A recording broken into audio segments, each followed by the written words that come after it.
Financial statement, budget for 2026-27.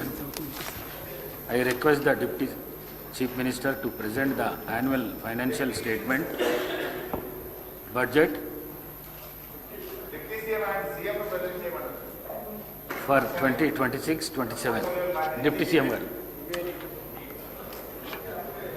Speaker sir, I beg to present the annual financial statement budget for 2026-27.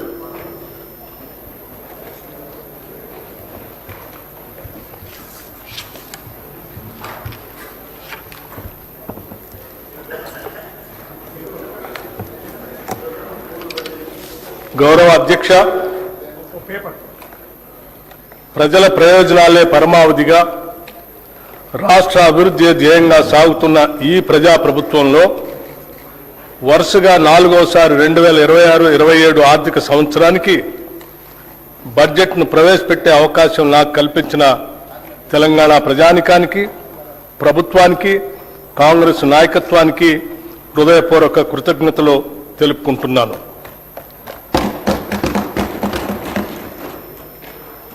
ప్రతి పౌరుడికి సామాజిక, ఆర్థిక, రాజకీయ న్యాయం అందించడమే పరిపాలన లక్ష్యం. డాక్టర్ బిఆర్ అంబేద్కర్ గారు అన్నట్లుగా డాక్టర్ బాబాసాహెబ్ అంబేద్కర్ చెప్పిన అడుగుజాడల్లోనే నడుస్తూ మా పాలన సాగిస్తున్నాం. మేం పాలకులం కాదు, ప్రజలకు సేవకులం. ప్రజలు మాకు అప్పగించిన ఈ అధికారాన్ని ఒక బాధ్యతగా భావించి ప్రజా సంక్షేమం, అభివృద్ధి ధ్యేయంగా రాష్ట్రాన్ని ప్రగతి పథంలో తీసుకుపోతున్నాం. మనల్ని మనం తెలుసుకునే ఉత్తమ మార్గం ఏమిటంటే ఇతరులకు సేవ చేయటంలో మనం మర్చిపోవటం అని ఆనాడు మహాత్మా గాంధీ చెప్పిన విషయాలను గుర్తు చేసుకుంటూ ఈ 2 ఏళ్ల పాలనలో ప్రజలకు మేమిచ్చిన వాగ్దానాలను, వారు మాపై పెట్టుకున్న ఆశలను సంతృప్తికరమైన స్థాయిలో నెరవేరుస్తూ వస్తున్నాం. గత ప్రభుత్వం చేసిన ఆర్థిక మరియు వ్యవస్థల విధ్వంసాన్ని సరిచేస్తూ పాత అప్పులను, వాటి వడ్డీలను కట్టుకుంటూనే పాలనను గాడిలో పెట్టాం. ఆర్థిక క్రమశిక్షణను పాటిస్తూనే ప్రజలకిచ్చిన వాగ్దానాలను నెరవేర్చడానికి శక్తి వంచన లేకుండా కృషి చేస్తున్నాం. అభివృద్ధిలో తెలంగాణ రాష్ట్రాన్ని దేశంలోనే నెంబర్ 1 స్థానంలో నిలబెట్టాలన్నదే మా లక్ష్యం. అందుకోసమే అహర్నిశలు శ్రమిస్తున్నాం. ఈ 2 ఏళ్లలోనే రాష్ట్రానికి రికార్డు స్థాయిలో పెట్టుబడులు తీసుకురాగలిగాం. ధీరోదాత్తుడు ఎన్నడూ తనకు ఎదురైన అవరోధాలకు బెదరుడు. అవరోధాలనే అవకాశాలుగా మలుచుకొని ముందుకు సాగుతాడు. మేమెంచుకున్న లక్ష్యాల వైపు అడుగులేయటంలో ఎన్ని అడ్డంకులు ఎదురైనా లెక్క చేయక ముందుకు సాగుతున్నాం. ప్రజల నుండి పన్నుల రూపంలో వచ్చిన సొమ్మును తిరిగి వారి అభ్యున్నతి కోసమే వెచ్చిస్తున్నాం. ప్రతి పైసాకు మేము కాపలాదారులుగా ఉంటున్నాం. ఆదర్శవంతమైన పాలనలో రాష్ట్రాన్ని దేశానికే తలమానికంగా నిలబెడుతున్నాం. సుస్థిర రాజకీయ వ్యవస్థ, పటిష్టమైన ప్రణాళిక, దూరదృష్టి, ప్రజలకు మేలు చేయాలనే పట్టుదల మమ్మల్ని నడిపిస్తున్నాయి. ప్రపంచ పరిస్థితులు ఏ విధంగా ఉన్నా తెలంగాణ ప్రజానికం పట్ల, వారి అభ్యున్నత పట్ల అత్యున్నతమైన చిత్తశుద్ధితో ఈ బడ్జెట్ని రూపకల్పన చేశాం. అధ్యక్ష, బడ్జెట్ అంటే సంఖ్యల చుట్టూ తిరిగే అంకెలు కాదు, ప్రజల చుట్టూ తిరిగే సంఖ్యలు. బడ్జెట్ ప్రజల జీవన స్థితిగతుల మార్పుకు దోహదపడే లెక్కలు. తెలంగాణ ప్రజల ఆశలు, ఆశయాలను నిజం చేసే సంకల్ప పత్రమే ఈ బడ్జెట్. రాష్ట్ర సమగ్రాభివృద్ధికి అద్దం పట్టేలా దీన్ని రూపొందించాం. రాజ్యాంగ విలువలకు కట్టుబడి పారదర్శకతో పాలన సాగిస్తున్నాం. గొప్పల కోసం మేము అబద్ధాలు చెప్పం. ఈ ప్రభుత్వం వాస్తవాల పునాదుల మీద పనిచేస్తుంది. మభ్యపెట్టే మాయమాటలు చెప్పం. ప్రశ్నించిన వారిని దూషించడం మా నైజం కాదు. బాధ్యతతో ఎవరు ప్రశ్నించినా బాధ్యతతోనే వారికి సమాధానం చెప్తాం. అది ప్రజల పట్ల, ప్రజాస్వామ్యం పట్ల మాకున్న చిత్తశుద్ధి. అనేక సవాళ్లు మరియు ఆర్థిక ఒత్తిళ్లను ఎదుర్కొన్నప్పటికీ తెలంగాణ రాష్ట్రం బూడిదలోంచి ఫినిక్స్ పక్షి మళ్లీ లేచినట్లు అభివృద్ధి దిశగా వడివడిగా ముందుకు సాగుతుంది. ప్రజల సంకల్పం, ప్రభుత్వ దృఢ నిశ్చయంతో రాష్ట్ర ఆర్థిక వ్యవస్థకు పకడ్బందీగా పునాదులు వేస్తున్నాం. ఈ బడ్జెట్లో రైతు సంక్షేమం, మహిళల సాధికారిత, యువతకు ఉపాధి అవకాశాలు, నైపుణ్యాలతో కూడిన నాణ్యమైన విద్య, ఆరోగ్యం, విద్యార్థులకు పౌష్టికాహారం, మౌలిక వసతుల అభివృద్ధికి ప్రాధాన్యత ఇస్తూ తెలంగాణను సుస్థిరమైన అభివృద్ధి వైపుకు నడిపించేదిగా రూపొందించామని సగర్వంగా తెలియజేస్తున్నాం. తెలంగాణ అస్తిత్వానికి మరియు సంస్కృతికి, సాంప్రదాయాలకి, పండుగలకి మా ప్రభుత్వం పెద్దపీట వేసింది. తెలంగాణ రాష్ట్ర అవతరణ దినోత్సవ రోజున కవులు, కళాకారులు, ప్రముఖులను మా ప్రభుత్వం సత్కరించింది. అందశ్రీ రచించిన జయ జయ హే తెలంగాణ గీతాన్ని రాష్ట్ర గీతంగా ప్రకటించాం. తెలంగాణ తల్లి విగ్రహాన్ని రైతు, శ్రామిక, మహిళా రూపురేఖలతో స్థానిక సంప్రదాయాలు ఉట్టిపడేలా రూపొందించాం. తెలంగాణలో అతిపెద్ద గిరిజన జాతర అయిన మేడారం సమ్మక్క సారలమ్మ జాతరను అత్యంత వైభవంగా నిర్వహించాం. వనదేవతల గద్దెల ప్రాంగణాన్ని చారిత్రక కట్టడాల మాదిరిగా రాతితో నిర్మించాం. కోయ వంశీయుల చరిత్రను ఈ ప్రాంగణం గోడలపై చిహ్నాలుగా, బొమ్మలుగా ఆదివాసీ పద్ధతిలో చెక్కించాం. తెలుగు చలనచిత్రాలకు తెలంగాణ గదర్ ఫిలిం అవార్డ్స్ పేరుతో అవార్డులు అందజేస్తున్నాం.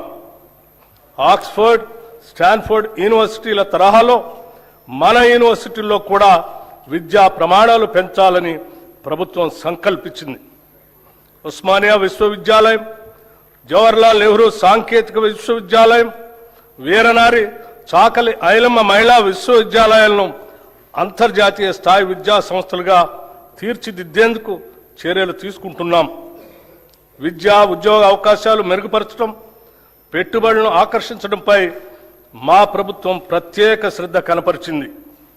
గౌరవ రాష్ట్ర ముఖ్యమంత్రి శ్రీ రేవంత్ రెడ్డి గారు మరియు గౌరవ మంత్రి శ్రీ దుద్దిళ్ల శ్రీధర్ బాబు గారు స్వయంగా జపాన్, సింగపూర్, దావోస్ పర్యటనకు వెళ్లి పారిశ్రామికవేత్తలతో సమావేశమై మెప్పించి ఒప్పించడం వల్ల గత 2 ఏళ్లలో లక్షల కోట్ల రూపాయలు పెట్టుబడుల్ని ఆకర్షించాం. రాష్ట్ర ఆర్థిక స్థితి 2025-26 ఆర్థిక సంవత్సరంలో తెలంగాణ స్థూల రాష్ట్ర దేశీయోత్పత్తి ప్రస్తుత ధరల ప్రకారం 17,82,198 కోట్ల రూపాయలు. గత సంవత్సరంతో పోలిస్తే వృద్ధి రేటు 10.7% నమోదు అయింది. ఇదే సమయంలో దేశ జీడిపి 3,57,13,886 కోట్ల రూపాయలు కాగా వృద్ధి రేటు 8% ఉంది. తెలంగాణ వృద్ధి రేటు దేశ సగటు వృద్ధి రేటు కంటే 2.7% ఎక్కువగా ఉంది. అదేవిధంగా దేశ జీడిపిలో రాష్ట్ర జిఎస్డిపి 5% వాటా కలిగి దేశానికి ఒక బలమైన గ్రోత్ ఇంజన్గా తెలంగాణ నిలుస్తుంది. భారతదేశ వృద్ధి రేటు తగ్గుతూ మందగమనంలో ఉన్నప్పటికీ మన రాష్ట్ర వృద్ధి రేటులో మెరుగైన పెరుగుదల కనపడుతుంది.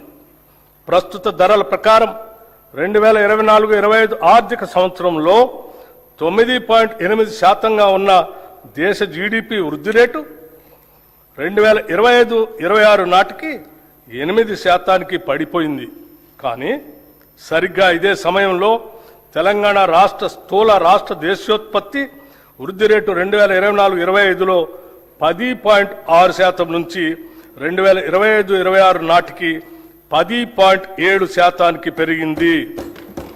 దీని ద్వారా మన ప్రభుత్వం ఆచరిస్తున్న విధానాలు సరైన దిశలో ఉన్నాయని, అవి అభివృద్ధికి తోడ్పడుతున్నాయని అనటానికి నిదర్శనం.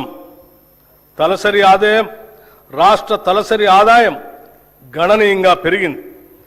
2025-26 ఆర్థిక సంవత్సరంలో ప్రస్తుత ధరల ప్రకారం రాష్ట్ర తలసరి ఆదాయం 4,18,931 రూపాయలు కాగా వృద్ధి రేటు 10.2%. దేశ తలసరి ఆదాయం 2,19,575 రూపాయలు కాగా వృద్ధి రేటు కేవలం 6.9%.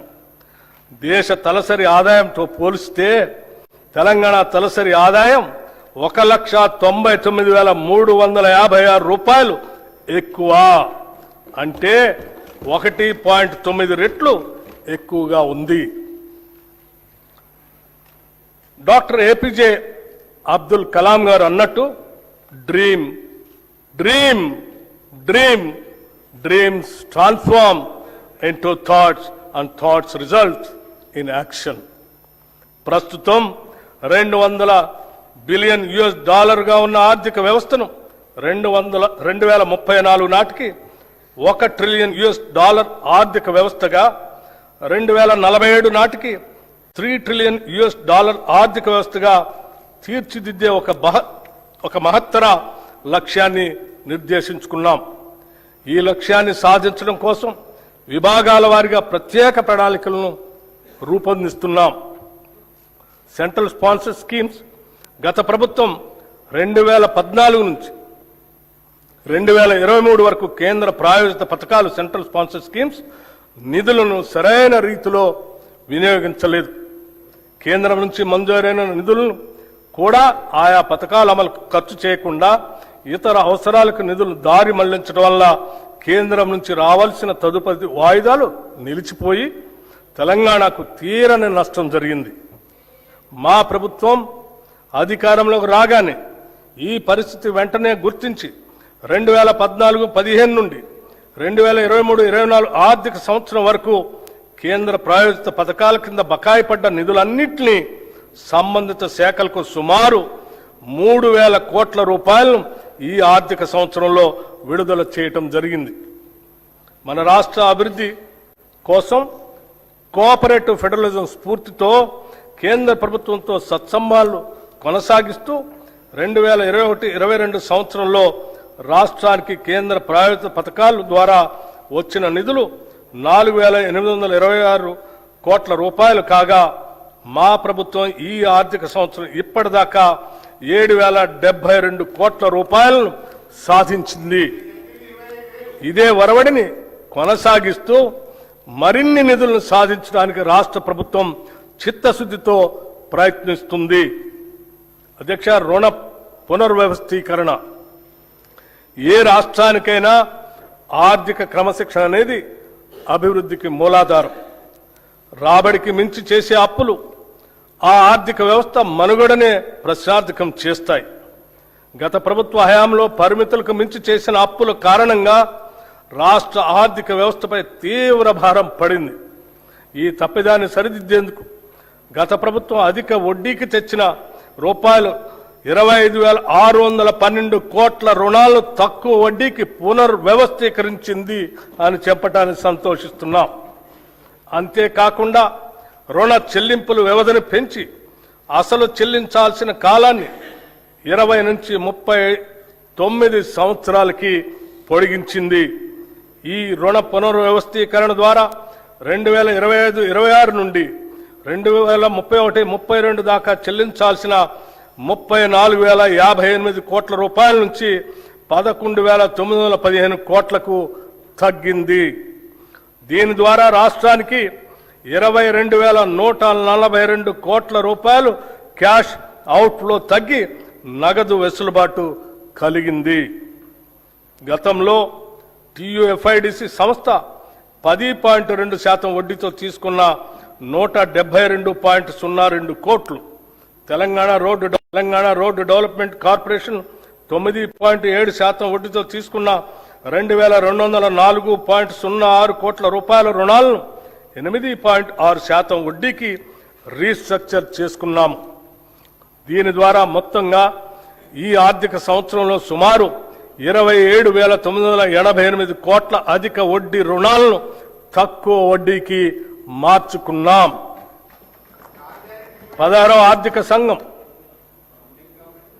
కేంద్రానికి పన్నుల రూపంలో మనం ఏటా వేల కోట్ల రూపాయల ఆదాయం సమకూరుస్తుంటే తిరిగి కేంద్ర పన్నుల పంపకాల ద్వారా మనకు ఇస్తున్నది మనం కట్టే ప్రతి రూపాయలో సగటున 42 పైసలే. జనాభా నియంత్రణ పాటిస్తూ సొంత రాబడి పెంచుకుంటూ దేశ ఆర్థిక వ్యవస్థ వెన్నుముకగా నిలుస్తున్న రాష్ట్రాలకు ఈ పంపకం ద్వారా తీవ్ర అన్యాయం జరుగుతూ వస్తుంది. ఈ చారిత్రక లోపాన్ని సరిదిద్దేందుకు మన ప్రభుత్వం 16వ ఆర్థిక సంఘం ముందు బలమైన వాదనను వినిపించింది. తద్వారా కేంద్ర పన్నుల పంపకం ఫార్ములాలో కేవలం జనాభా ఆదాయ వ్యత్యాసాల లాంటి అంశాలనే కాకుండా రాష్ట్ర జీఎస్డీపీని కూడా ఒక కీలక కొలమానంగా పరిగణలోకి తీసుకునేలా మెప్పించి ఒప్పించడంలో మన ప్రభుత్వం విజయం సాధించింది. దీని ద్వారా తెలంగాణ వాటాను 2.102% నుండి 2.174% పెంచటం జరిగింది. తెలంగాణ రాష్ట్రాన్ని దేశంలోనే భవిష్యత్ ఆర్థిక శక్తిగా అభివృద్ధి చేయాలనే లక్ష్యంతో తెలంగాణ రైజింగ్ గ్లోబల్ సమ్మిట్ 2025ను డిసెంబర్ 8-9 తేదీల్లో హైదరాబాద్లోని భారత్ ఫ్యూచర్ సిటీలో విజయవంతంగా నిర్వహించాం. ప్రధాన రంగాలలో ప్రపంచ స్థాయి పెట్టుబడులను ఆకర్షించడానికి ఈ సమ్మిట్ ఒక ముఖ్య వేదికగా నిలిచింది. ప్రపంచవ్యాప్తంగా సుమారు 2000 మంది అంతర్జాతీయ ప్రతినిధులు, పెట్టుబడిదారులు, విధాన రూపకర్తలు, ఆర్థిక నిపుణులు, సాంకేతిక రంగ నిపుణులు ఈ సమ్మిట్లో పాల్గొన్నారు. ఈ సమ్మిట్లో నోబెల్ బహుమతి గ్రహీతలు ఆర్థికవేత్త శ్రీ అభిజిత్ బెనర్జీ, సామాజికవేత్త శ్రీ కైలాష్ సత్యార్థి, ఆర్బీఐ మాజీ గవర్నర్లు శ్రీ దువ్వూరి సుబ్బారావు, శ్రీ రఘురామ రాజన్, ఆర్థికవేత్త శ్రీ అరవింద్ సుబ్రహ్మణ్యన్, యునైటెడ్ కింగ్డమ్ మాజీ ప్రధాని Shri Tony Blair, World Economic Forum ప్రతినిధి శ్రీ జెర్మీ జగ్గన్స్ వంటి ప్రముఖులు పాల్గొన్నారు. అదేవిధంగా పరిశ్రమల రంగం నుంచి శ్రీ శంతన్ నారాయణ్, శ్రీ ఆనంద్ మహేంద్ర, శ్రీ ప్రేమ్ వాట్సా, శ్రీ ఎరిక్ స్వైడర్ వంటి ప్రముఖ పారిశ్రామికవేత్తలు కూడా పాల్గొన్నారు.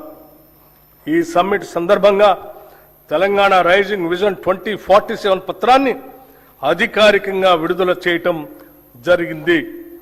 ఈ విజన్ పత్రం క్యూర్, ప్యూర్, రేర్ అనే 3 ప్రాంతాల ఆధారంగా సమతుల్య సుస్థిర అభివృద్ధి సాధించడానికి రాష్ట్ర దీర్ఘకాలిక అభివృద్ధి వ్యూహాన్ని ప్రతిపాదించింది. సమ్మిట్ సందర్భంగా దాదాపు 100 పైబడి ఎంఓయూలు కుదుర్చుకున్నాం. వీటి ద్వారా సుమారు 5,75,000 కోట్ల రూపాయలు పెట్టుబడులు పెట్టడానికి పెట్టుబడిదారులు తమ ఆసక్తిని వ్యక్తపరిచారు. హైదరాబాద్లో సాఫ్రన్ సిఎఫ్ఎం అంతర్జాతీయ ఏరోక్రాఫ్ట్ ఇంజిన్ యొక్క మెయింటెనెన్స్, రిపేర్ మరియు ఓవరాల్ ఎంఆర్ఓ సదుపాయ కేంద్రాన్ని ప్రారంభించడం ఒక చారిత్రాత్మక ప్రభుత్వ విజయం.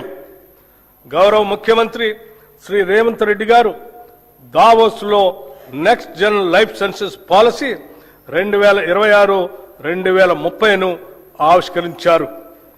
ఈ పాలసీ లక్ష్యం 2030 నాటికి ఆర్టిఫిషియల్ ఇంటెలిజెన్స్ పరిశోధనాభివృద్ధి మరియు ఆధునిక తయారీ రంగాల్లో తెలంగాణను ప్రపంచంలో మొదటి 5 లైఫ్ క్లస్టర్లలో ఒకటిగా నిలపటం.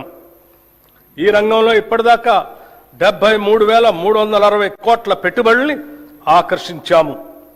దీనివల్ల 1,00,000 మందికి ప్రత్యక్షంగా మరియు 2,50,000 మందికి పరోక్షంగా ఉద్యోగాలు సృష్టించబడతాయి. సింగపూర్కు చెందిన ఏజీఐడిసి, వియత్నాంకు చెందిన వెన్ గ్రూప్, జేసీకి ఇన్ఫ్రా ప్రాజెక్ట్స్ లిమిటెడ్ సంస్థల నుంచి మొత్తం 1,03,500 కోట్ల రూపాయల పెట్టుబడులు వస్తాయి. ప్రణాళికాబద్ధంగా అభివృద్ధి సాధించడానికి, ఈ అభివృద్ధికి ప్రజలను వారసులను చేస్తూ ముందుకు సాగటానికి అంతర్జాతీయ స్థాయిలో ఎక్కడా లేని విధంగా క్యూర్, ప్యూర్, రేర్ అనే 3 ప్రధాన ప్రాంతాలుగా గుర్తించాం. క్యూర్లో సేవా రంగానికి, ప్యూర్లో ఉత్పాదక రంగానికి, రేర్లో వ్యవసాయ మరియు వ్యవసాయ అనుబంధ రంగాలకు ప్రాధాన్యత ఇస్తూ రాష్ట్రాన్ని అభివృద్ధి చేస్తున్నాం. Hyderabad outer ring road ORR లోపల క్యూర్ ప్రాంతంలో technology, artificial intelligence, global capability సెంటర్లు, పరిశోధన, అభివృద్ధి, స్టార్టప్, ఫైనాన్షియల్ సర్వీసెస్ సంస్థలు మరియు ఇతర సర్వీస్ సెక్టార్లను అధిక విలువైన సేవల కేంద్రంగా అభివృద్ధి చేయాలని నిర్ణయించాం. తెలంగాణలో పట్టణ జనాభా 2031 నాటికి 53.8% చేరుకునే అవకాశం ఉంది. ఈ నేపథ్యంలో క్యూర్ ప్రాంత పరిధిని కాలుష్య రహితంగా నెట్ జీరో మార్చేందుకు కావలసిన అన్ని చర్యలు తీసుకుంటున్నాం.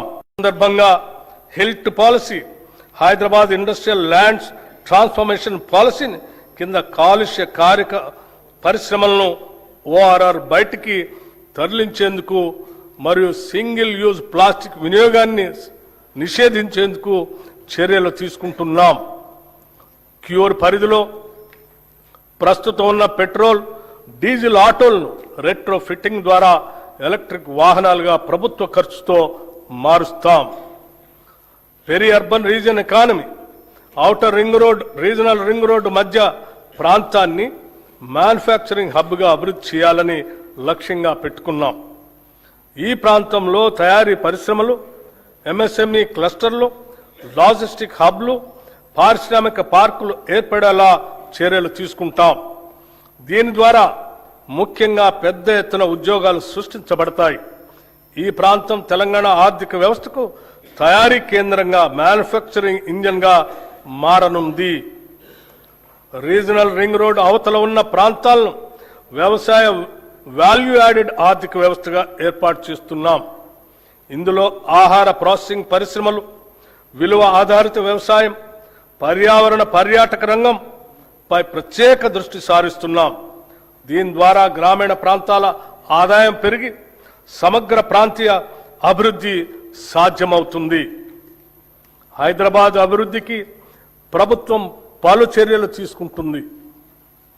ఔటర్ రింగ్ రోడ్ అవతల లోపల ఉన్న 20 మున్సిపాలిటీలను, 7 కార్పొరేషన్లను విలీనం చేస్తూ జిహెచ్ఎంసీ ప్రాంతాన్ని పరిపాలనా సౌలభ్యం కోసం ప్రభుత్వం పునర్వ్యవస్థీకరించి నగరంలో సమ్మిళిత మరియు సమాన అభివృద్ధిని సాధించే దిశగా మన ప్రభుత్వం జిహెచ్ఎంసీని కొత్త డివిజన్లు మరియు బ్లాకులతో కూడిన గ్రేటర్ హైదరాబాద్, సైబరాబాద్ మరియు మల్కాజ్గిరి అనే 3 నగరపాలక సంస్థలుగా విభజించింది. అనేక పాలనాపరమైన సంస్కరణలతో పాటు ప్రణాళికాబద్ధమైన అభివృద్ధి కోసం సమర్థులైన అధికారుల్ని నియమించడం జరిగింది. ఈ పునర్వ్యవస్థీకరణ ద్వారా పరిపాలనా వికేంద్రీకరణ, స్థానిక స్థాయిలో జవాబుదారీతనం పెంపు, మౌలిక సదుపాయాల అభివృద్ధి మరియు పౌరులకు వేగవంతమైన సేవలు అందుబాటులోకి రానున్నాయి. ఈ 3 మున్సిపల్ కార్పొరేషన్లతో పాటు హైదరాబాద్ మెట్రోపాలిటన్ వాటర్ సంస్థ, హైడ్రా వంటి సంస్థలన్నింటినీ సమన్వయపరిచే ఒక సంస్థను ఏర్పాటు చేయడానికి తగిన చట్ట సవరణ చేయాలని నిర్ణయించాం. ప్రపంచవ్యాప్తంగా అతివేగంగా అభివృద్ధి చెందుతున్న గ్లోబల్ సిటీల జాబితాలో ఇప్పటిదాకా మన దేశంలో ఢిల్లీ, ముంబై వంటి పట్టణాలు మాత్రమే టాప్ 10 లిస్టులో ఉన్నాయి. ఇప్పుడు హైదరాబాద్ కూడా ఆ జాబితాలో చేరబోతున్నది. పోలీస్ కమిషనరేట్ పునర్వ్యవస్థీకరణ గురించి హైదరాబాద్ మహానగర ప్రాంతంలోని పోలీస్ వ్యవస్థ సామర్థ్యాన్ని బలోపేతం చేయటం కోసం ఈ ప్రాంత పోలీస్ వ్యవస్థ పరిధిని హైదరాబాద్, సైబరాబాద్, మల్కాజ్గిరి, ఫ్యూచర్ సిటీ అనే 4 కమిషనరేట్లుగా పునర్వ్యవస్థీకరించాము. హైదరాబాద్ గొప్ప చారిత్రక నగరంగా ప్రపంచవ్యాప్త గుర్తింపు కలిగి ఉంది. ఆనాటి కుతుబ్ షాహీల నుండి నిజాం పాలకుల వరకు ఆధునిక కాలంలో hi-tech city, outer ring road, Shamshabad విమానాశ్రయం వంటి అద్భుతాలతో ఈ నగరం నిరంతరం అభివృద్ధి చెందుతూనే ఉంది. నేడు గౌరవ ముఖ్యమంత్రి శ్రీ రేవంత్ రెడ్డి గారి దార్శనిక నాయకత్వంలో తెలంగాణ మరో చారిత్రాత్మక అడుగు వేస్తుంది. అదే 30,000 ఎకరాల్లో ఏర్పాటు చేసిన భారత్ ఫ్యూచర్ సిటీ.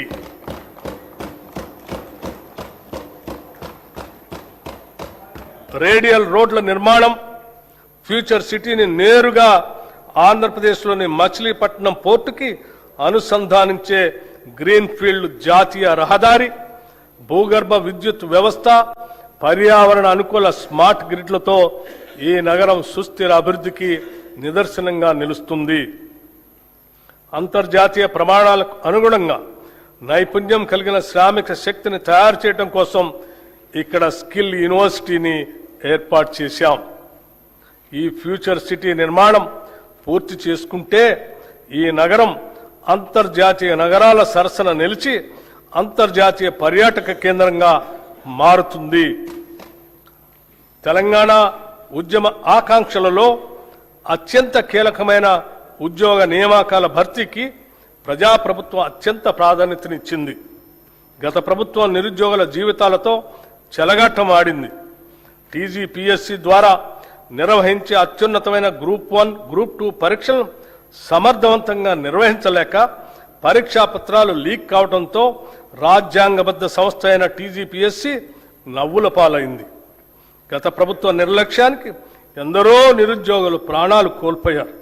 ఈ ప్రభుత్వం అధికారంలోకి రాగానే యూపీఎస్సీ స్థాయిలో టీజీపీఎస్సీని పునర్వ్యవస్థీకరించి నిరుద్యోగుల ఆకాంక్షలను గుర్తించి ఇప్పటి వరకు 67,763 మంది నిరుద్యోగులకు నియామక పత్రాల్ని అందించడం జరిగింది. తెలంగాణ రాష్ట్రంలోని బడుగు బలహీన వర్గాలకు అండగా నిలిచేందుకు వీలుగా రాష్ట్రంలో సివిల్ సాధించే లక్ష్యంతో పోటీ పరీక్షలకు సన్నద్ధం అవుతున్న విద్యార్థులకు అండగా నిలిచేందుకు రాజీవ్ సివిల్స్ అభయహస్తం పథకాన్ని ప్రభుత్వం అమలు చేస్తుంది. ఈ పథకం ద్వారా ఈ సంవత్సరం ప్రభుత్వ రంగ సంస్థ అయిన సింగరేణి సంస్థ సిఎస్ఆర్ నిధుల ద్వారా సివిల్స్ మెయిన్ పరీక్షలకు హాజరైన 202 మంది అభ్యర్థులకు ₹1,00,000 చొప్పున ఆర్థిక సహాయం అందించింది. ఈ సహాయం అందుకున్న అభ్యర్థుల్లో 51 మంది ఇంటర్వ్యూలకు సెలెక్ట్ అయ్యారు. వారికి అదనంగా ₹1,00,000 ఆర్థిక సహాయాన్ని అందించాం. వారిలో 20 మంది యూపీఎస్సీ సివిల్ సర్వీసెస్ ఫలితాల్లో మంచి ర్యాంకులు సాధించి తెలంగాణ రాష్ట్ర యువత తమ సత్తాను చాటి చెప్పారు. తెలంగాణ రాష్ట్రంలో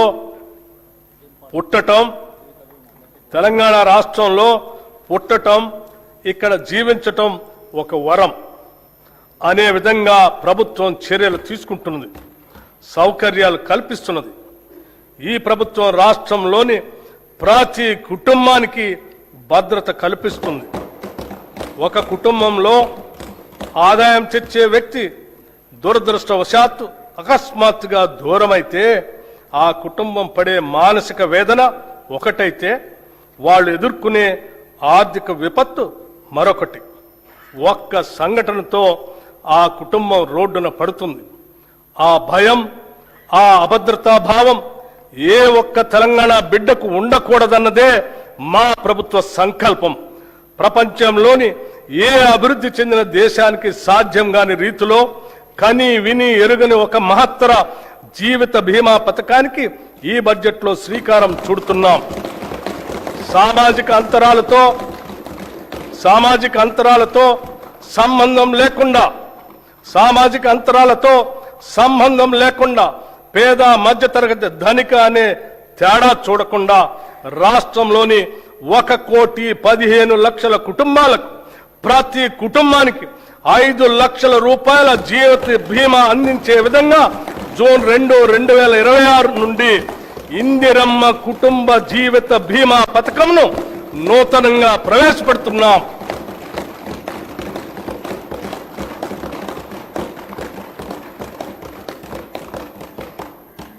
ప్రజల సమస్యలను త్వరితగతిన పరిష్కరించేందుకు, పరిపాలనలో పారదర్శకత, బాధ్యతను పెంపొందించేందుకు ఏర్పాటు చేసిన ప్రజావాణి కార్యక్రమం విజయవంతంగా కొనసాగుతుంది. హైదరాబాద్లో ఉన్న మహాత్మా జ్యోతిబా పూలే ప్రజాభవన్లో ప్రజల వినతులను నేరుగా సమర్పించే అవకాశాన్ని కల్పించాం. ప్రభుత్వం అమలు చేస్తున్న సంక్షేమ పథకాలు, చేపడుతున్న అభివృద్ధి కార్యక్రమాలను ప్రజలకు మరింతగా చేరువ చేయాలనే సంకల్పంతో రాష్ట్రంలో ప్రజాపాలన ప్రగతి ప్రణాళిక పేరుతో 99 రోజుల కార్యక్రమాన్ని ప్రభుత్వం రూపొందించింది. ఈ కార్యక్రమం 2026 మార్చి 6 నుంచి జూన్ 12 వరకు సాగుతుంది. గ్రామ, మండల, నియోజకవర్గ, జిల్లా మరియు రాష్ట్ర స్థాయిల వరకు పరిశుభ్రత, ఫైళ్ల క్లియరెన్స్, ఆరోగ్యం, రోడ్డు సేఫ్టీ, సంక్షేమం, పిల్లల భద్రత, డ్రగ్స్ కు నో, రైతు సంక్షేమం, వ్యవసాయం, విద్య, యువత, క్రీడలు, మహిళలు, పర్యావరణం వంటి 10 అంశాలతో కూడిన ఈ కార్యక్రమాన్ని ప్రజాప్రతినిధులు, జిల్లా అధికారులు, స్వయం సహాయక సంఘాల మహిళలు మరియు పౌర సమాజ సంస్థల భాగస్వామ్యంతో అమలు చేస్తున్నాం. గత ప్రభుత్వం అట్టహాసంగా తెచ్చిన ధరణితో రైతులు అలివికాని కష్టాలు ఎదుర్కొన్నారు. ఈ భూ సమస్యలకు శాశ్వత పరిష్కారం కోసం ప్రభుత్వం తెలంగాణ భూభారతి చట్టం 2025ను అమలు చేసింది. ఈ చట్టం ద్వారా ప్రత్యేకమైన భూధార్ భూమి గుర్తింపు వ్యవస్థతో పాటు ఆర్టిఫిషియల్ ఇంటెలిజెన్స్ ఆధారిత భూమిత్ర చాట్ బాట్ ను కూడా ప్రవేశపెట్టింది. గ్రామ స్థాయిలో భూ పరిపాలన బలోపేతం చేయడానికి 5010 గ్రామ పాలనా అధికారులతో సహా 8900 మంది సిబ్బందిని నియమించాం. అదనంగా 5520 లైసెన్స్డ్ సర్వేయర్లు తమ సేవలను అందిస్తున్నారు. ఈ సంవత్సరం 3,76,000 కొత్త పట్టాదారు పాస్బుక్స్ జారీ చేయబడ్డాయి. భూభారతి చట్టం అమలులో భాగంగా రిజిస్ట్రేషన్, రెవెన్యూ, సర్వే సేవలను ఒకే వేదికపై తీసుకుని వచ్చాము. దీంతో రైతుల సమస్యలకు త్వరిత పరిష్కారం అందించే అవకాశం కలిగింది. పార్లమెంట్, అసెంబ్లీ, నియోజకవర్గాల పునర్విభజన, పంచాయతీలు, పట్టణ స్థానిక సంస్థల ఏర్పాట్లు, రిజర్వేషన్ల అమలు వంటి ప్రజాస్వామ్య ప్రక్రియలకు మూలాధారమైన జనగణనను డిజిటల్ విధానంలో నిర్వహించేందుకు ఏర్పాట్లు ముమ్మరంగా సాగుతున్నాయి. తెలంగాణ రాష్ట్రం ఏర్పడిన తర్వాత జరుగుతున్న మొట్టమొదటి జనగణన ఇది. దీనిలో స్వీయ నమోదు, సెల్ఫ్ ఎన్యూమరేషన్ విధానం, కులగణన అంశం ఉన్నాయి. మొదటి దశ జనగణన 2026 మే 11 నుండి జూన్ 9 వరకు నిర్వహించబడుతుంది. సెల్ఫ్ ఎన్యూమరేషన్ ప్రక్రియ 2026 ఏప్రిల్ 26 నుండి మే 10 వరకు కొనసాగుతుంది. రెండవ దశ దేశవ్యాప్తంగా 2027 ఫిబ్రవరి 9 నుండి ఫిబ్రవరి 28 వరకు నిర్వహిస్తారు. తదుపరి మార్చి 1, 2027 తేదీని రిఫరెన్స్ డేట్గా తీసుకుంటారు. ప్రజల ఆకాంక్షలను దృష్టిలో ఉంచుకొని ఈ ప్రజా ప్రభుత్వం అభయహస్తం పేరుతో ప్రజాహిత పథకాలను అమలు పరుస్తుంది.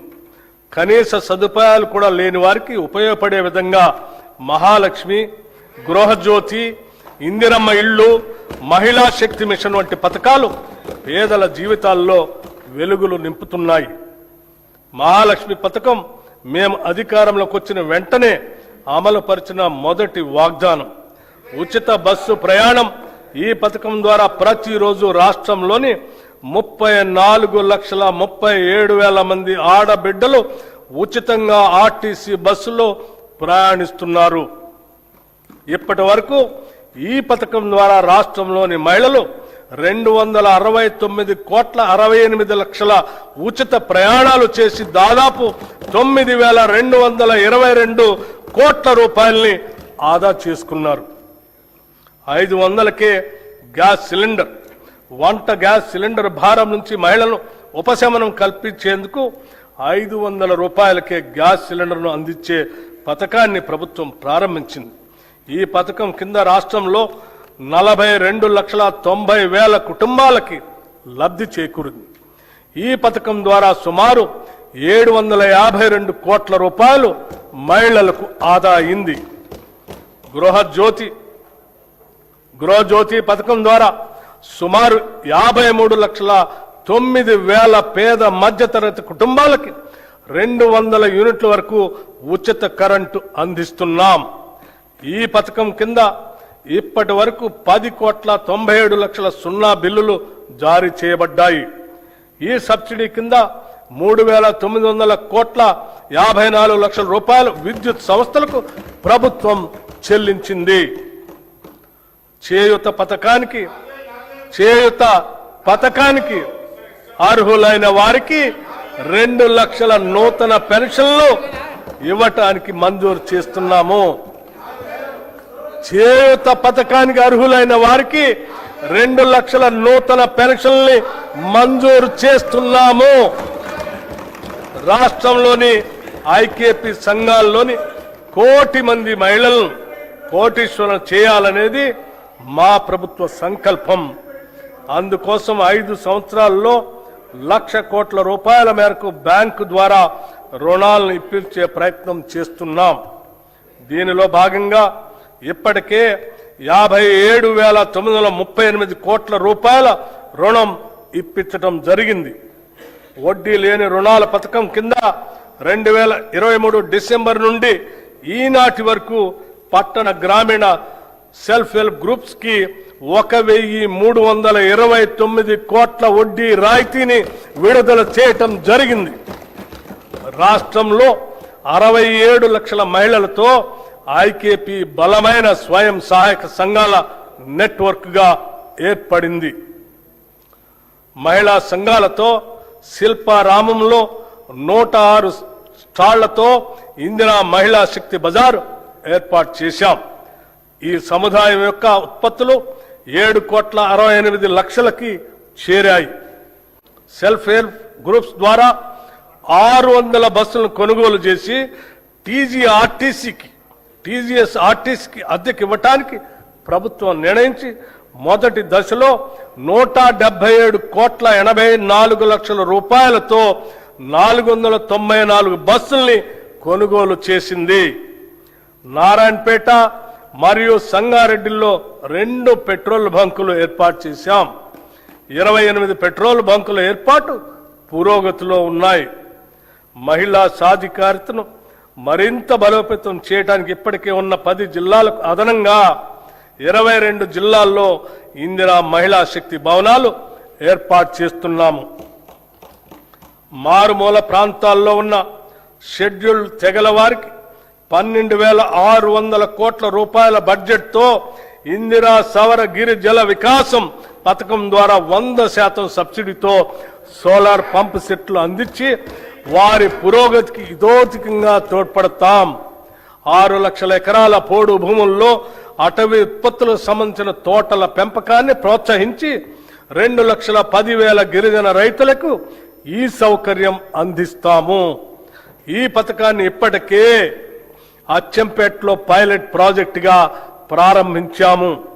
దీని విధి విధానాలు అధ్యయనం చేసి రాష్ట్ర వ్యాప్తంగా అమలు చేస్తాం. దేశానికి అన్నం పెడుతున్న రైతు సంక్షేమమే ప్రథమ ప్రాధాన్యతగా మేము భావిస్తున్నాం. రైతులకు ప్రభుత్వం ఇస్తున్న ప్రోత్సాహంతో వ్యవసాయ దిగుబడుల్లో తెలంగాణ రాష్ట్రం దేశంలోనే మొదటి స్థానంలో నిలిచింది.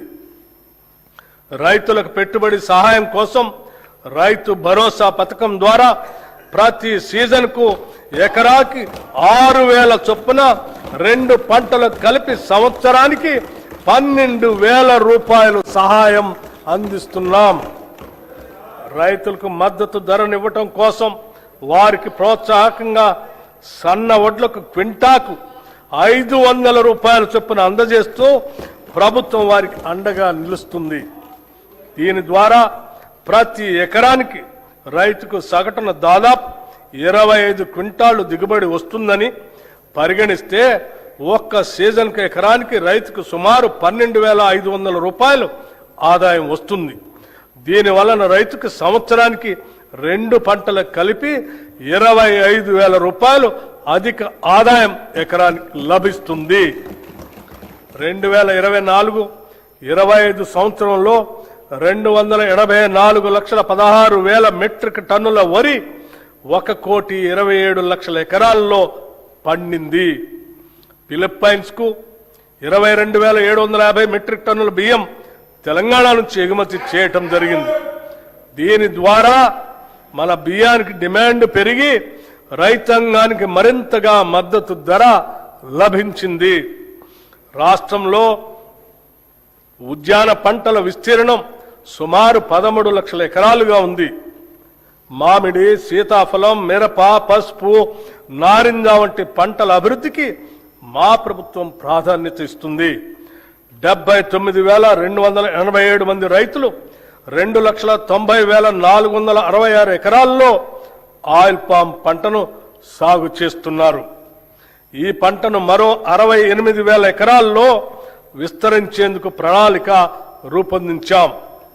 మైక్రో ఇరిగేషన్ పద్ధతులను 2,34,000 ఎకరాల్లో అమలు చేయాలని నిర్ణయించాం.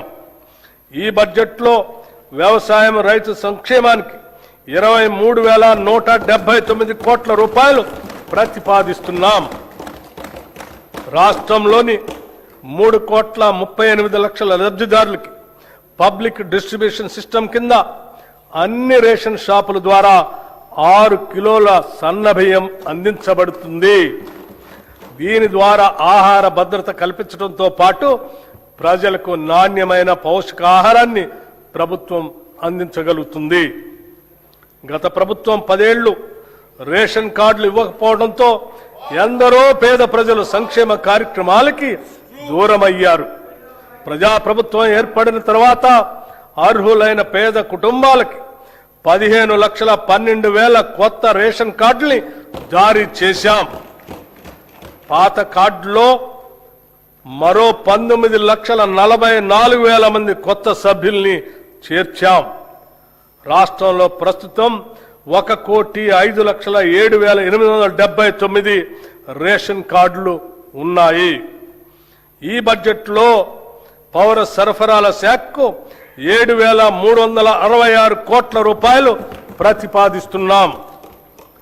పశు సంవర్ధక మత్స్య రంగాలు 2024-25 సంవత్సరంలో 1,935 కోట్ల 27 లక్షల గుడ్ల ఉత్పత్తితో తెలంగాణ రాష్ట్రం దేశంలో 3వ స్థానాన్ని చేరుకుంది. 11,58,000 టన్నుల మాంసం ఉత్పత్తి చేసి దేశంలో 5వ స్థానానికి చేరుకున్నాం. 2025-26 ఆర్థిక సంవత్సరానికి గాను రాష్ట్ర జీఎస్డీపీకి పశు సంవర్ధక రంగం 1,03,525 కోట్ల రూపాయలు అందించగా మత్స్య రంగం 7,763 కోట్ల రూపాయలు అందించింది. కోహెడలో 47 కోట్ల రూపాయలతో హోల్సేల్ చేపల మార్కెట్ ని నిర్మిస్తున్నాము. ఈ బడ్జెట్లో పశు సంవర్ధక మత్స్య శాఖకు 1,529 కోట్ల రూపాయల్ని ప్రతిపాదిస్తున్నాము.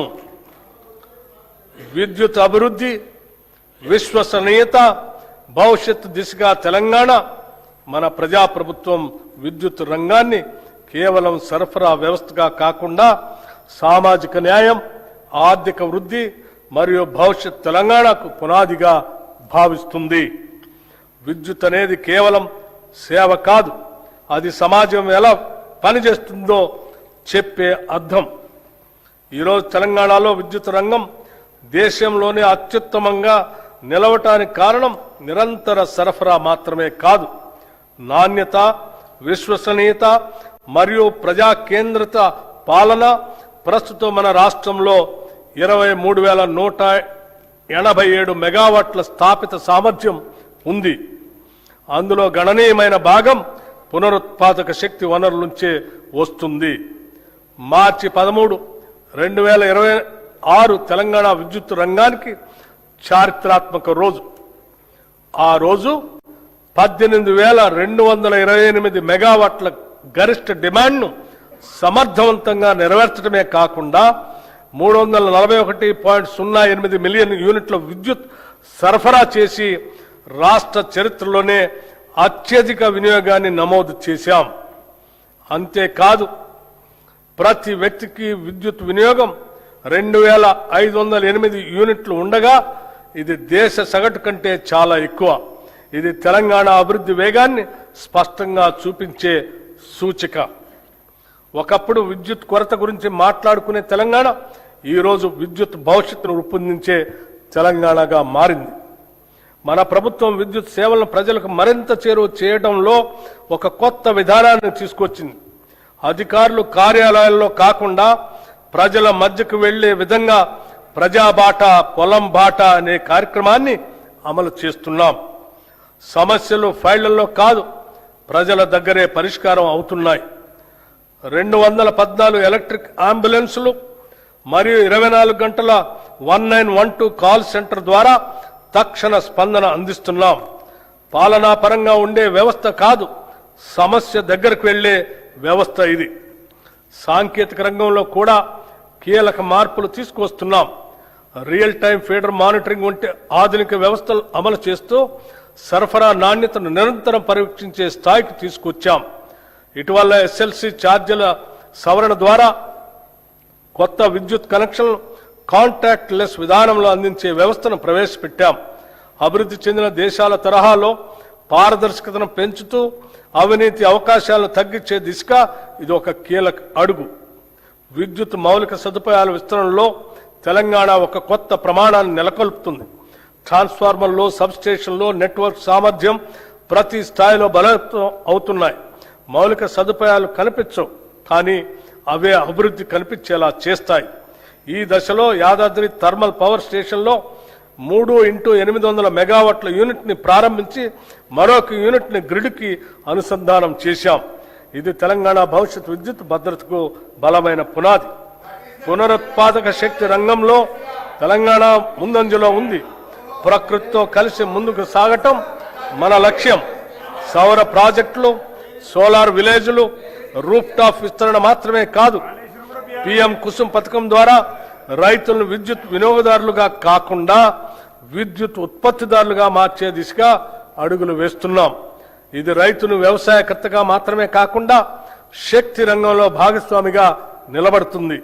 ఇప్పుడు శక్తి రంగం భవిష్యత్తు గురించి మాట్లాడాల్సిన సమయం వచ్చింది. శక్తిని ఉత్పత్తి చేయడం ఒక దశ, దాన్ని నిల్వ చేసి సమర్థవంతంగా వినియోగించడం భవిష్యత్తు. ఈ దశగా మహేశ్వరం మరియు చౌటప్పల్లో 1500 megawatts hour battery energy storage వ్యవస్థలను ఏర్పాటు చేస్తున్నాం. అలాగే టీజీ జెన్కో హైడల్ ఉత్పత్తిలో రికార్డు సాధించే లక్ష్యాన్ని దాదాపు రెట్టింపు చేసింది. ఈ సందర్భంగా సింగరేణి కాలేజ్ కంపెనీ లిమిటెడ్ సంస్థ చేసిన సేవలను కూడా మనం గుర్తు చేసుకోవాలి. రాష్ట్ర విద్యుత్ ఉత్పత్తి, ప్రసారం, పంపిణీ వ్యవస్థకు అవసరమైన బొగ్గు సరఫరాలో ఈ సంస్థ కీలక పాత్ర పోషిస్తుంది. అదేవిధంగా జైపూర్ థర్మల్ ప్లాంట్ ద్వారా విద్యుత్ ఉత్పత్తిలో కూడా ఈ సంస్థ తన వంతు పాత్రను పోషిస్తుంది. తెలంగాణ శక్తి రంగం నిరంతరంగా ముందుకు సాగటానికి ఈ సంస్థ అందిస్తున్న సహకారం ఒక బలమైన పునాది.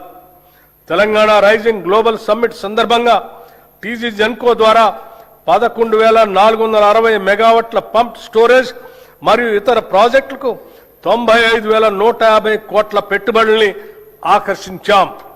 అదే సమయంలో రెడ్కో ద్వారా 1,23,350 కోట్ల పెట్టుబడులతో 12 ఒప్పందాలు కుదుర్చుకొని రాష్ట్రాన్ని గ్రీన్ ఎనర్జీ కేంద్రంగా తీర్చిదిద్దే దిశగా అడుగులు వేస్తున్నాం.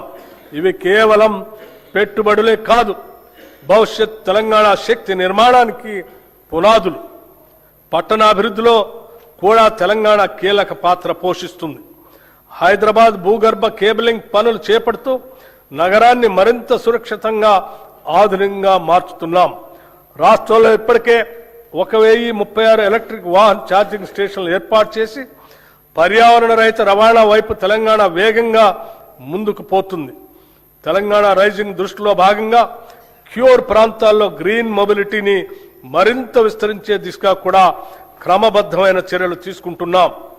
మన ప్రభుత్వం విద్యుత్ రంగాన్ని సామాజిక న్యాయ సాధనంగా కూడా ఉపయోగిస్తుంది. గృహజ్యోతి పథకం ద్వారా 53 లక్షలకు పైగా కుటుంబాలు లబ్ధి పొందుతున్నాయి. దీనికి భారీగా బడ్జెట్ మద్దతు అందిస్తూ డిస్కమ్లకు ప్రభుత్వం ప్రజల తరపున భారం భరిస్తుంది. విద్యా సంస్థలకు ఉచిత విద్యుత్, వ్యవసాయ సబ్సిడీ ఇవన్నీ కలిపి ఒక స్పష్టమైన సందేశం ఇస్తున్నాయి. రైతుకిచ్చే విద్యుత్ ఖర్చు కాదు, ఇది భవిష్యత్తుకు పెట్టుబడి. రైతు డిస్కమ్ ఏర్పాటు ద్వారా వ్యవసాయానికి మరింత కేంద్రీకృత మరియు నాణ్యమైన సేవలు అందించే దిశగా ముందుకు సాగుతున్నాం. చీకటి పోవటం అంటే కేవలం వెలుగు రావటం కాదు, ప్రజల్లో నమ్మకం పెరగటం. మన లక్ష్యం స్పష్టంగా ఉంది. ప్రతి ఇంటికి విద్యుత్, ప్రతి రైతుకి భరోసా, ప్రతి పరిశ్రమకు శక్తి, ప్రతి పౌరునికి నాణ్యమైన సేవ. విద్యుత్ సరఫరా చేయటం మన బాధ్యత. భవిష్యత్ తెలంగాణను శక్తివంతం చేయటం మన సంకల్పం. ఈ బడ్జెట్లో విద్యుత్ శాఖకు 21,285 కోట్ల రూపాయలు ప్రతిపాదిస్తున్నాం. మహాత్మా జ్యోతిరావు పూలే గారు చెప్పినట్లు చదువు లేకపోతే జ్ఞానం రాదు, జ్ఞానం లేకపోతే నైతిక విలువలు ఉండవు, నైతిక విలువలు లేకపోతే అభివృద్ధి సాధ్యం కాదు. సమాజంలోని అట్టడుగు వర్గాలకు చదువు ఒక్కటే ఉంటే ఇవన్నీ లభిస్తాయి. నిజమైన విద్య సాధికారతనిస్తుంది. యంగ్ ఇండియా ఇంటిగ్రేటెడ్ రెసిడెన్షియల్ పాఠశాల ఏ దేశ భవిష్యత్తు అయినా విద్యతోనే నిర్మితమవుతుంది. ఈ సత్యాన్ని గుర్తించిన ప్రభుత్వం విద్యారంగంలో చారిత్రాత్మక మార్పులు తీసుకొచ్చే దిశగా అడుగులు వేస్తుంది. నాణ్యమైన నైపుణ్యం కలిగిన విద్యను అందించాలనే సంకల్పంతో అన్ని అసెంబ్లీ నియోజకవర్గాల్లో యంగ్ ఇండియా ఇంటిగ్రేటెడ్ రెసిడెన్షియల్ పాఠశాలని మంజూరు చేయాలని నిర్ణయించాం.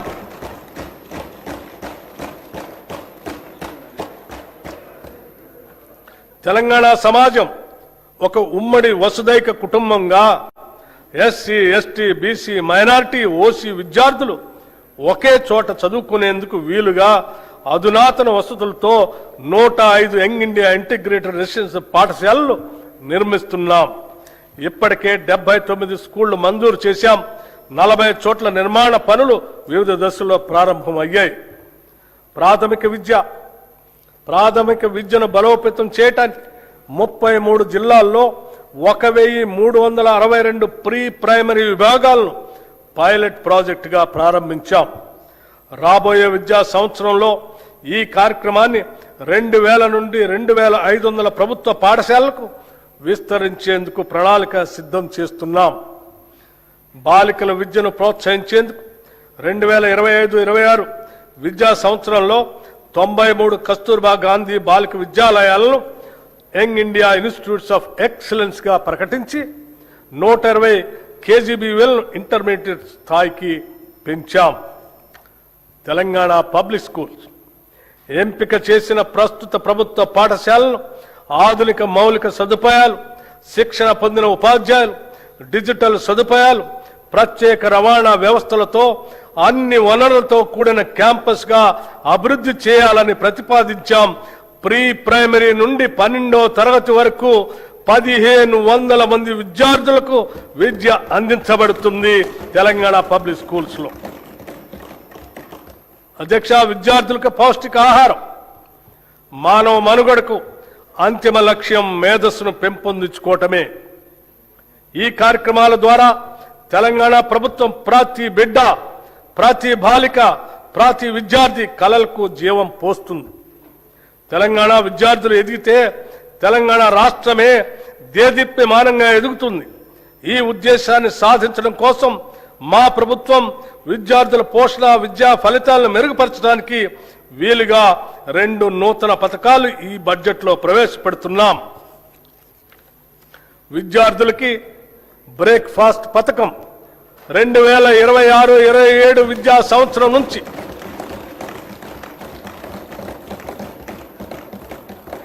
2026-27 విద్యా సంవత్సరం నుంచి ప్రీ ప్రైమరీ నుండి ఇంటర్మీడియట్ వరకు చదువుతున్న విద్యార్థులకు నాణ్యమైన పోషకాలతో రాష్ట్రంలో నూతనంగా బ్రేక్ఫాస్ట్ పథకాన్ని ప్రారంభించేందుకు ప్రభుత్వం నిర్ణయించింది. ఈ బ్రేక్ఫాస్ట్ లో ప్రతి విద్యార్థికి వారానికి అల్పాహారంతో పాటు 3 రోజులు పాలు మరియు మిగతా 3 రోజులు రాగి జావా అందిస్తాము.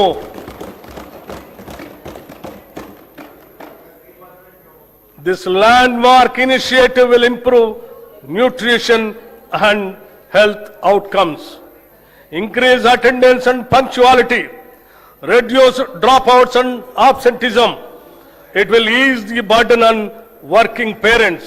In simple words, no child in Telangana should begin a school day on an empty stomach. This is a watershed reform for student welfare. This breakfast initiative will not only nourish bodies, it will nourish the future of Telangana. Intermediate విద్యార్థులకు మధ్యాహ్న భోజన పథకం ఈ రోజు నేను ప్రకటించబోయే మరో అత్యంత ముఖ్యమైన సంస్కరణ. ప్రభుత్వ జూనియర్ కళాశాలల్లో ఇంటర్మీడియట్ అభ్యసిస్తున్న మన విద్యార్థులకు కూడా ఇకపై నూతనంగా మధ్యాహ్న భోజన పథకాన్ని విస్తరిస్తున్నాం. విద్యార్థుల సంక్షేమం కోసం మనం తీసుకుంటున్న చర్యల్లో ఇది ఒక సరికొత్త అధ్యాయానికి నాంది. కౌమార దశ అనేది ఎంతో కీలకమైన దశ. ఈ వయసులో తీసుకునే పోషకాహారమే వారు నేర్చుకునే సామర్థ్యాన్ని మరియు దీర్ఘకాల ఆయుష్ను నిర్ణయిస్తుంది. అధ్యక్ష, ఈ రెండు పథకాలు ఈ రాష్ట్రంలో అద్భుతమైనటువంటి మానవీయ కోణంతో తీసుకున్నటువంటి గొప్ప నిర్ణయాలను చెప్పడానికి ఎటువంటి సందేహం లేదు. మా ప్రభుత్వం విద్యార్థులు మరియు వారి సాధికారిత పట్ల అత్యంత సిద్ధతతో ఉంది. దివ్యాంగ విద్యార్థుల శారీరక వైకల్యం వారి విద్యాభ్యాసానికి మరియు ప్రగతికి ఏమాత్రం అడ్డంకి కాకూడదనే ఉద్దేశంతో అటువంటి వారికి తగిన తోడ్పాటు అందించే లక్ష్యంతో ఇంటర్మీడియట్ విద్య చదువుతున్న దివ్యాంగ విద్యార్థులకి రెట్రో ఫిట్టెడ్ మోటరైజ్డ్ వాహనాల్ని పంపిణీ చేయాలని నిర్ణయించాం. రాష్ట్రంలోని అన్ని వసతి గృహాలు, గురుకుల విద్యా సంస్థల్లోని వంటశాలల అపరిశుభ్రత వలన విద్యార్థులు అనారోగ్యం పాలవుతున్నారు. దీనిని దృష్టిలో ఉంచుకొని ఆ వంటశాలల నిర్వహణలో వస్తున్న ఇబ్బందులను అధిగమించడానికి ఈ బడ్జెట్లో ఆధునీకరించడానికి మా ప్రభుత్వం నిశ్చయించింది. అన్ని వసతి గృహాలు, గురుకుల విద్యా సంస్థల వంటశాలల ఆధునీకరణకు కోట్ల రూపాయల ప్రతిపాదన 100 కోట్ల రూపాయలని ప్రతిపాదించాం. రాష్ట్రంలో పాలమూరు శాతవాహన విశ్వవిద్యాలయ ఆధ్వర్యంలో ఇంజనీరింగ్ మరియు లా కాలేజీలు, తెలంగాణ విశ్వవిద్యాలయం ఆధ్వర్యంలో ఇంజనీరింగ్ కాలేజ్, మహాత్మా గాంధీ విశ్వవిద్యాలయం ఆధ్వర్యంలో లా మరియు ఫార్మసీ కాలేజీలు, Rajiv Gandhi university of knowledge technologies ఆధ్వర్యంలో మహబూబ్ నగర్ క్యాంపస్ ను నూతనంగా మంజూరు చేశాం. వీటికి అదనంగా ప్రభుత్వ పాలిటెక్నిక్ కాలేజ్ కోస్కీని ప్రభుత్వ ఇంజనీరింగ్ కళాశాలగా అప్గ్రేడ్ చేశాం. స్టేషన్ గన్పూర్, కె సముద్రం, గంగాధర, ధర్మపురి, పాకాల్, కోస్కి మరియు దేవరకద్రలో కొత్త ప్రభుత్వ డిగ్రీ కళాశాలలు ప్రారంభించాం. దీంతో రాష్ట్రంలో ప్రభుత్వ డిగ్రీ కళాశాల సంఖ్య 149కి పెరిగింది.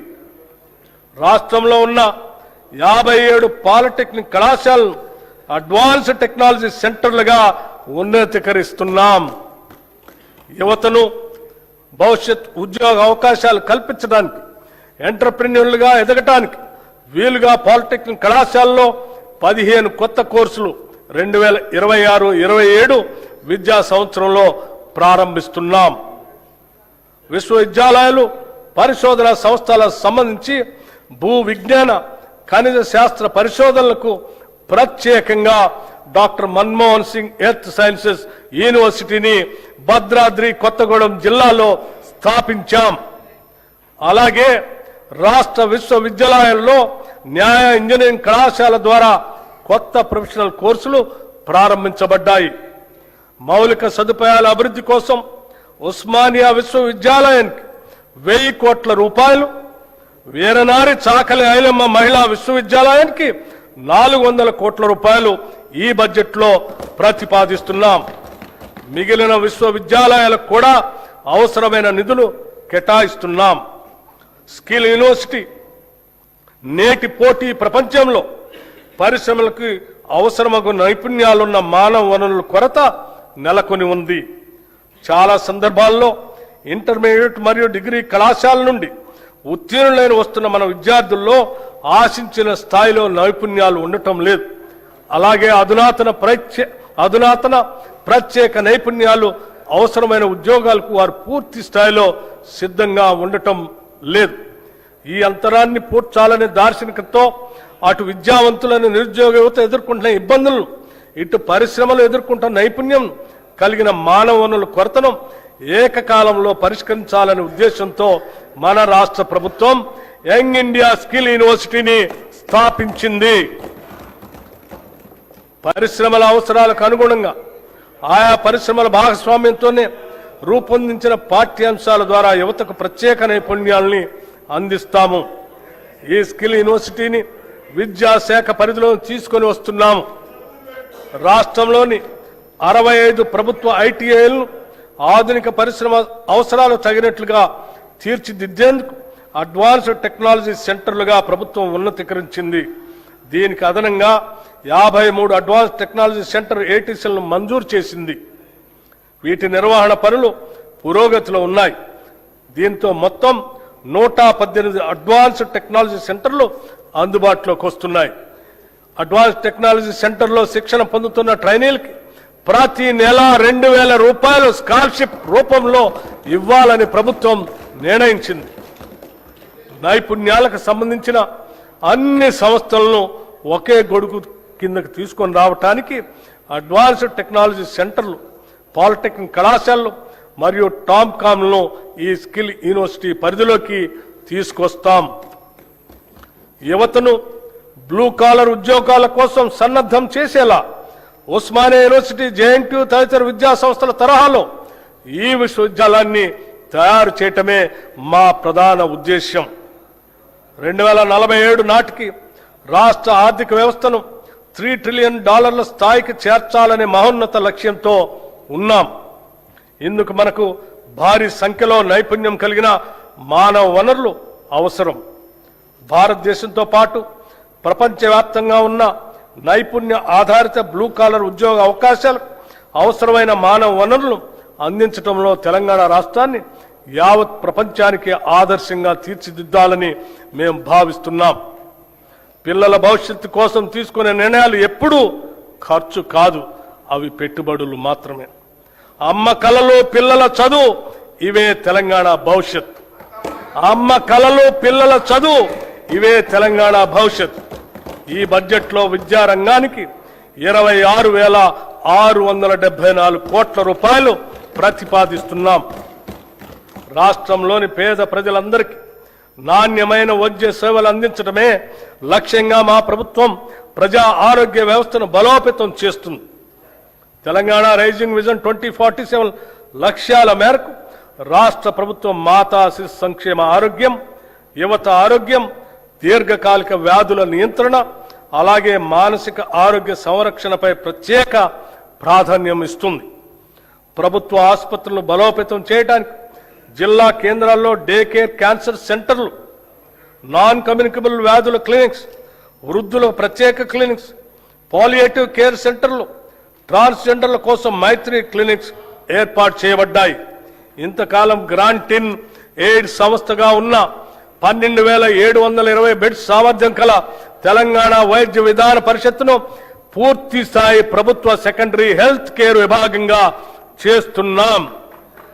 దేశంలో ఎక్కడా లేని విధంగా కేవలం అభివృద్ధి చెందిన దేశాలు మాత్రమే లభించే ప్రజల హెల్త్ ప్రొఫైల్ని రాష్ట్రంలోని ప్రజలందరికీ అమలు పరుస్తున్నాం. మానవ వనరుల సంక్షేమంలో భాగంగా రాష్ట్రంలోని ప్రజలందరి ఆరోగ్య రక్షణ అత్యంత ప్రధానమైంది. అందుకోసం ప్రజలందరి హెల్త్ ప్రొఫైల్ని సిద్ధం చేసి వారికి డిజిటల్ హెల్త్ కార్డులు అందజేస్తాం. వీటి నిర్వహణలో అత్యంత గోప్యతని పాటిస్తాం. నూతన వైద్య కళాశాలలు మరియు సంస్థలు గత ప్రభుత్వం కేవలం పేపర్ల మీదే మెడికల్, నర్సింగ్, ఇతర కళాశాలను చూపించి ప్రజల్లో ఒక భ్రమను కలిగింపజేసింది. కానీ మేము వాటిని వాస్తవ రూపంలో తీసుకొచ్చి వాటి నిర్మాణ పనులను ప్రారంభించాం. ప్రభుత్వ ఆసుపత్రుల్లో మౌలిక సదుపాయాల కల్పనపై మా ప్రభుత్వం ప్రత్యేక దృష్టి సారించింది. 2023 డిసెంబర్ నాటికి ప్రభుత్వ ఆసుపత్రుల్లో 30,377 పడకలు అందుబాటులో ఉండగా కొత్తగా ప్రారంభించిన 9 ప్రభుత్వ వైద్య కళాశాల ద్వారా మరో 1,980 టెరిషరీ కేర్ పడకలు అందుబాటులోకి వచ్చాయి. దీనికి అదనంగా మా ప్రభుత్వం ఏర్పడిన తర్వాత 2024 సంవత్సరంలో 4,540 కొత్త బెడ్స్ అందుబాటులోకి వచ్చాయి. 2026 చివరి నాటికి సనత్ నగర్, ఎల్బీ నగర్, అల్వాల్లోని టిమ్స్ ఆసుపత్రులతో పాటు నిమ్స్ విస్తరణ, వరంగల్ మల్టీ సూపర్ స్పెషాలిటీ ఆసుపత్రితో కలిపి మరో 6,582 టెరిటరీ కేర్ పడకల్ని అందుబాటులోకి తీసుకొని వస్తాం. ఇవి కాక సెకండరీ కేర్ ఆసుపత్రుల్లో 12,720 పడకలు ఉన్నాయి. దీంతో రాష్ట్ర ప్రభుత్వ ఆసుపత్రుల్లో మొత్తం టెరిటరీ కేర్ పడకల సంఖ్య 44,029కి చేరుకుంటుంది. భారత ప్రజా ఆరోగ్య ప్రమాణాల ప్రకారం ప్రతి 1000 మందికి ఒక పడక ఉండాలన్న నిబంధనను మనం గణనీయంగా అధిగమించడం మనందరికీ గర్వకారణం. నూతనంగా 17 మెడికల్ కాలేజీల నిర్మాణాలు చేపడుతున్నాం. మెడికల్ విద్యను విస్తరించేందుకు కొత్తగా 9 ప్రభుత్వ medical college, 16 nursing college, 28 paramedical కాలేజీలు ప్రారంభించబడ్డాయి. చికిత్స ఆధారిత వ్యవస్థ నుంచి నిరోధక వైద్య సేవల వైపు మార్పును తీసుకొని వస్తున్నాం. ఈ బడ్జెట్లో వైద్య మరియు ఆరోగ్య శాఖకి 13,679 కోట్ల రూపాయలు ప్రతిపాదిస్తున్నాం. ఉద్యోగులు, ఉపాధ్యాయులు, పెన్షనర్ల సంక్షేమం. కొన్ని దశాబ్దాల నుంచి ప్రభుత్వ ఉద్యోగులు మరియు పెన్షనర్లు ఎదురు చూస్తున్నటువంటి నగదు రహిత ఆరోగ్య భద్రతా పథకాన్ని ప్రారంభిస్తున్నాం.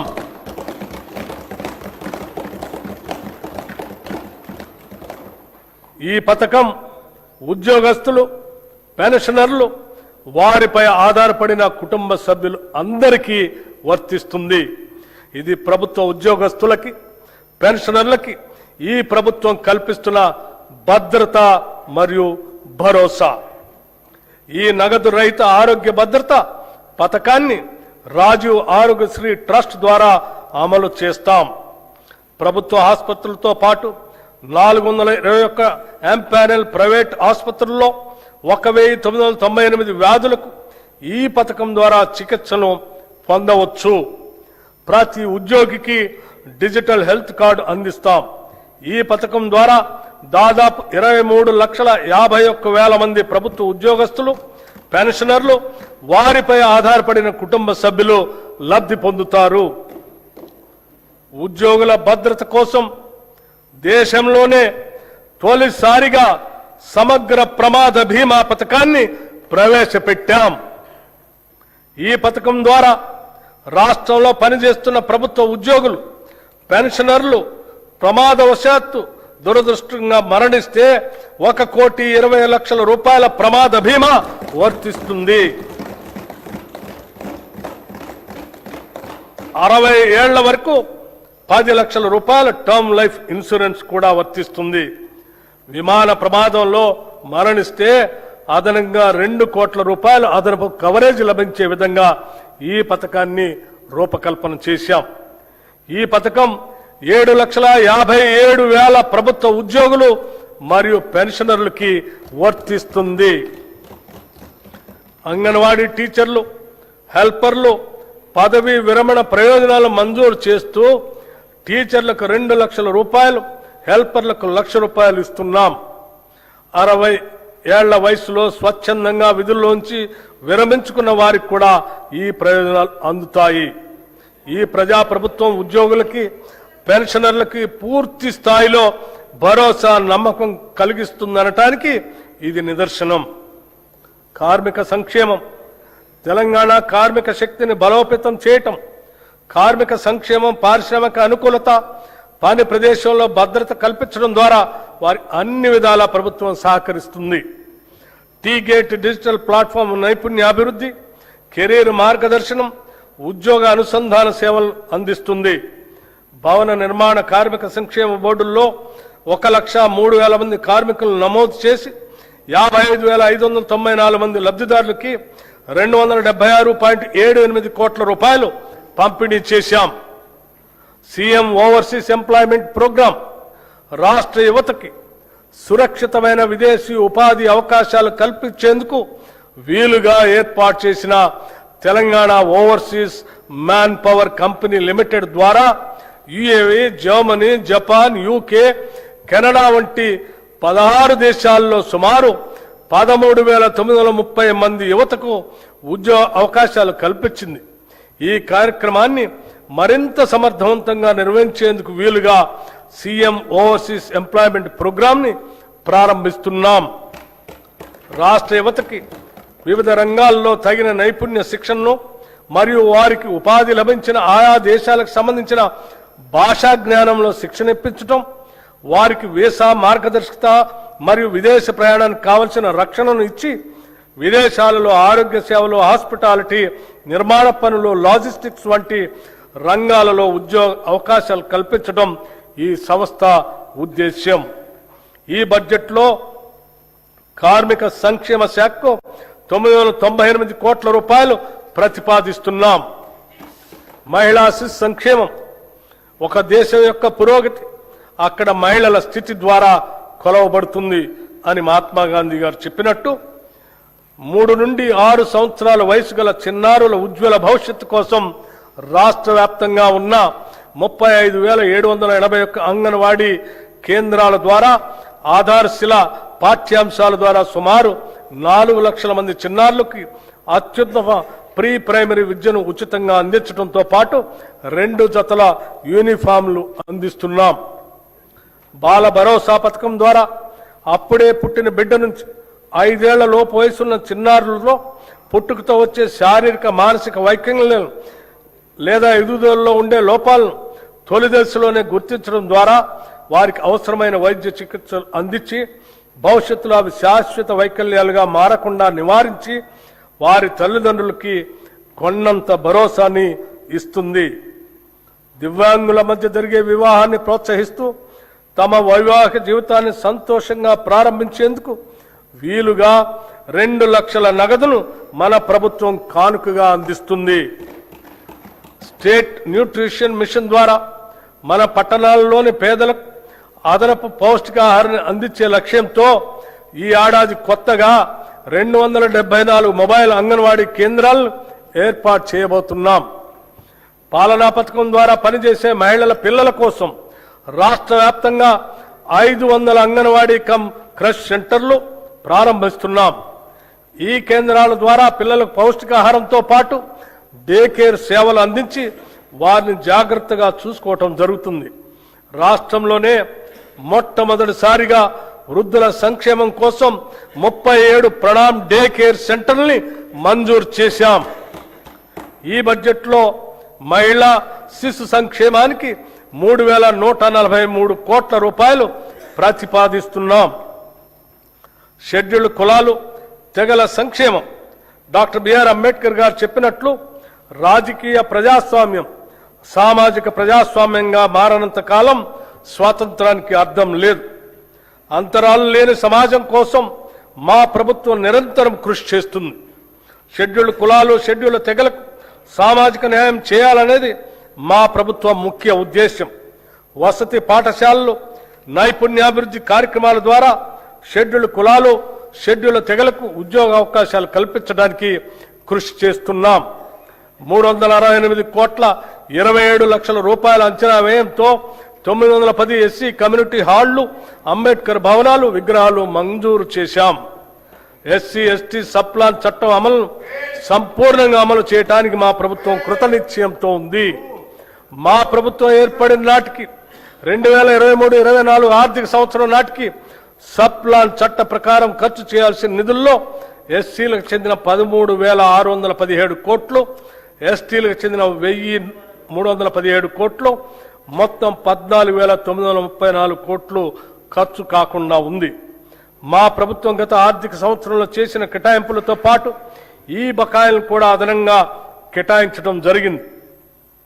2024-25 ఆర్థిక సంవత్సరానికి ఈ క్యారీ ఫార్వర్డ్ చేయవలసిన నిధులు ఎస్సీలకు 7,757 కోట్లు మరియు ఎస్టీలకి 1,754 కోట్లు ఖర్చు చేయవలసి ఉంది. వాటిని మేము 2026-27 ఆర్థిక సంవత్సరంలో కేటాయించాల్సిన మొత్తానికి అదనంగా 2024-25 ఆర్థిక సంవత్సరానికి చెందిన బకాయిలను కూడా కేటాయిస్తున్నాం. హైదరాబాద్ లోయర్ ట్యాంక్ బండ్ వద్ద కొత్తగా డాక్టర్ బిఆర్ అంబేద్కర్ నాలెడ్జ్ టవర్ని నిర్మిస్తున్నాం. అదేవిధంగా నింబోలి అడ్డా కాచిగూడలో బాబు జగజీవన్ రామ్ పేరుతో నూతన వసతి గృహాన్ని నిర్మిస్తాం. గిరిజనాభివృద్ధి, సమాజ అభివృద్ధి అంటే కేవలం పట్టణాభివృద్ధి కాదు. అడవుల్లో నివసించే గిరిజనులు కూడా సమానంగా అభివృద్ధి చెందాలి. గిరిజన అభివృద్ధి కోసం మా ప్రభుత్వం కట్టుబడి ఉంది. ములుగు జిల్లాలో Sammakka Saralamma central tribal university స్థాపన, వివిధ గిరిజన వర్గాల అభ్యున్నతి కోసం 3 ప్రత్యేక కార్పొరేషన్ల ఏర్పాటు, జీసీసీ గిరి బ్రాండ్ ఉత్పత్తుల ప్రోత్సాహం, గిరిజన గ్రామాల్లో ఆదివాసీ సేవా కేంద్రాల ఏర్పాటుకు ప్రణాళికలు సిద్ధం చేస్తున్నాం. గిరిజనులు సేకరించే అటవీ ఉత్పత్తులకు న్యాయమైన ధరలు కల్పించడం ద్వారా తెలంగాణ గిరిజన సహకార సంస్థ వారి జీవనోపాధి అవకాశాలని మెరుగుపరుస్తుంది. ఈ బడ్జెట్లో షెడ్యూల్డ్ కులాల సంక్షేమానికి 11,784 కోట్ల రూపాయలు, షెడ్యూల్ తెగల సంక్షేమానికి 7,937 కోట్ల రూపాయలు ప్రతిపాదిస్తున్నాం. వెనుకబడిన తరగతుల సంక్షేమం, రాష్ట్ర జనాభాలో సుమారు 50% వెనుకబడిన తరగతుల వారు బీసీలు ఉన్నారు. రాష్ట్ర అభివృద్ధిలో వారి కీలక పాత్రను గుర్తించిన ప్రభుత్వం విద్య, నైపుణ్యాభివృద్ధి, పారిశ్రామిక సాధికారిత, గ్లోబల్ అవకాశాలు, సాంప్రదాయ వృత్తుల రక్షణకు గౌరవం కల్పిస్తూ భద్రతతో కూడిన జీవనాన్ని అందిస్తుంది. ఈ బడ్జెట్లో వెనుకబడిన తరగతుల సంక్షేమానికి 12,511 కోట్ల రూపాయల్ని ప్రతిపాదిస్తున్నాం. సమాజంలోని అన్ని వర్గాలతో పాటు ముఖ్యమైన భాగంగా ఉన్న మైనార్టీల సమగ్ర అభ్యుదయం, సమాన అభివృద్ధికి తెలంగాణ ప్రభుత్వం కట్టుబడి ఉంది. మైనార్టీ మహిళల ఆర్థిక స్వావలంబన అనేది మరొక ప్రధానమైన అంశం. పేద మైనార్టీ మహిళలకు జీవనోపాధిని కల్పించి వారు ఆర్థిక స్వాతంత్రాన్ని సాధించడానికి వీలు కల్పించేందుకు గాను 10,000 కుట్టు మిషన్ల ప్రభుత్వం పంపిణీ చేసింది. అంతేకాకుండా మైనార్టీ యువతకు సాధికారత కల్పించి ఉపాధి సామర్థ్యాన్ని మెరుగుపరచడానికి ఉత్తమ ఉపాధి అవకాశాలు పెంపొందించుకు వీలుగా 4,655 మంది మైనార్టీ యువతకు నైపుణ్యాభివృద్ధి శిక్షణను అందించడమైనది. ఈ బడ్జెట్లో మైనార్టీ సంక్షేమానికి 3,769 కోట్ల రూపాయలు ప్రతిపాదిస్తున్నాం.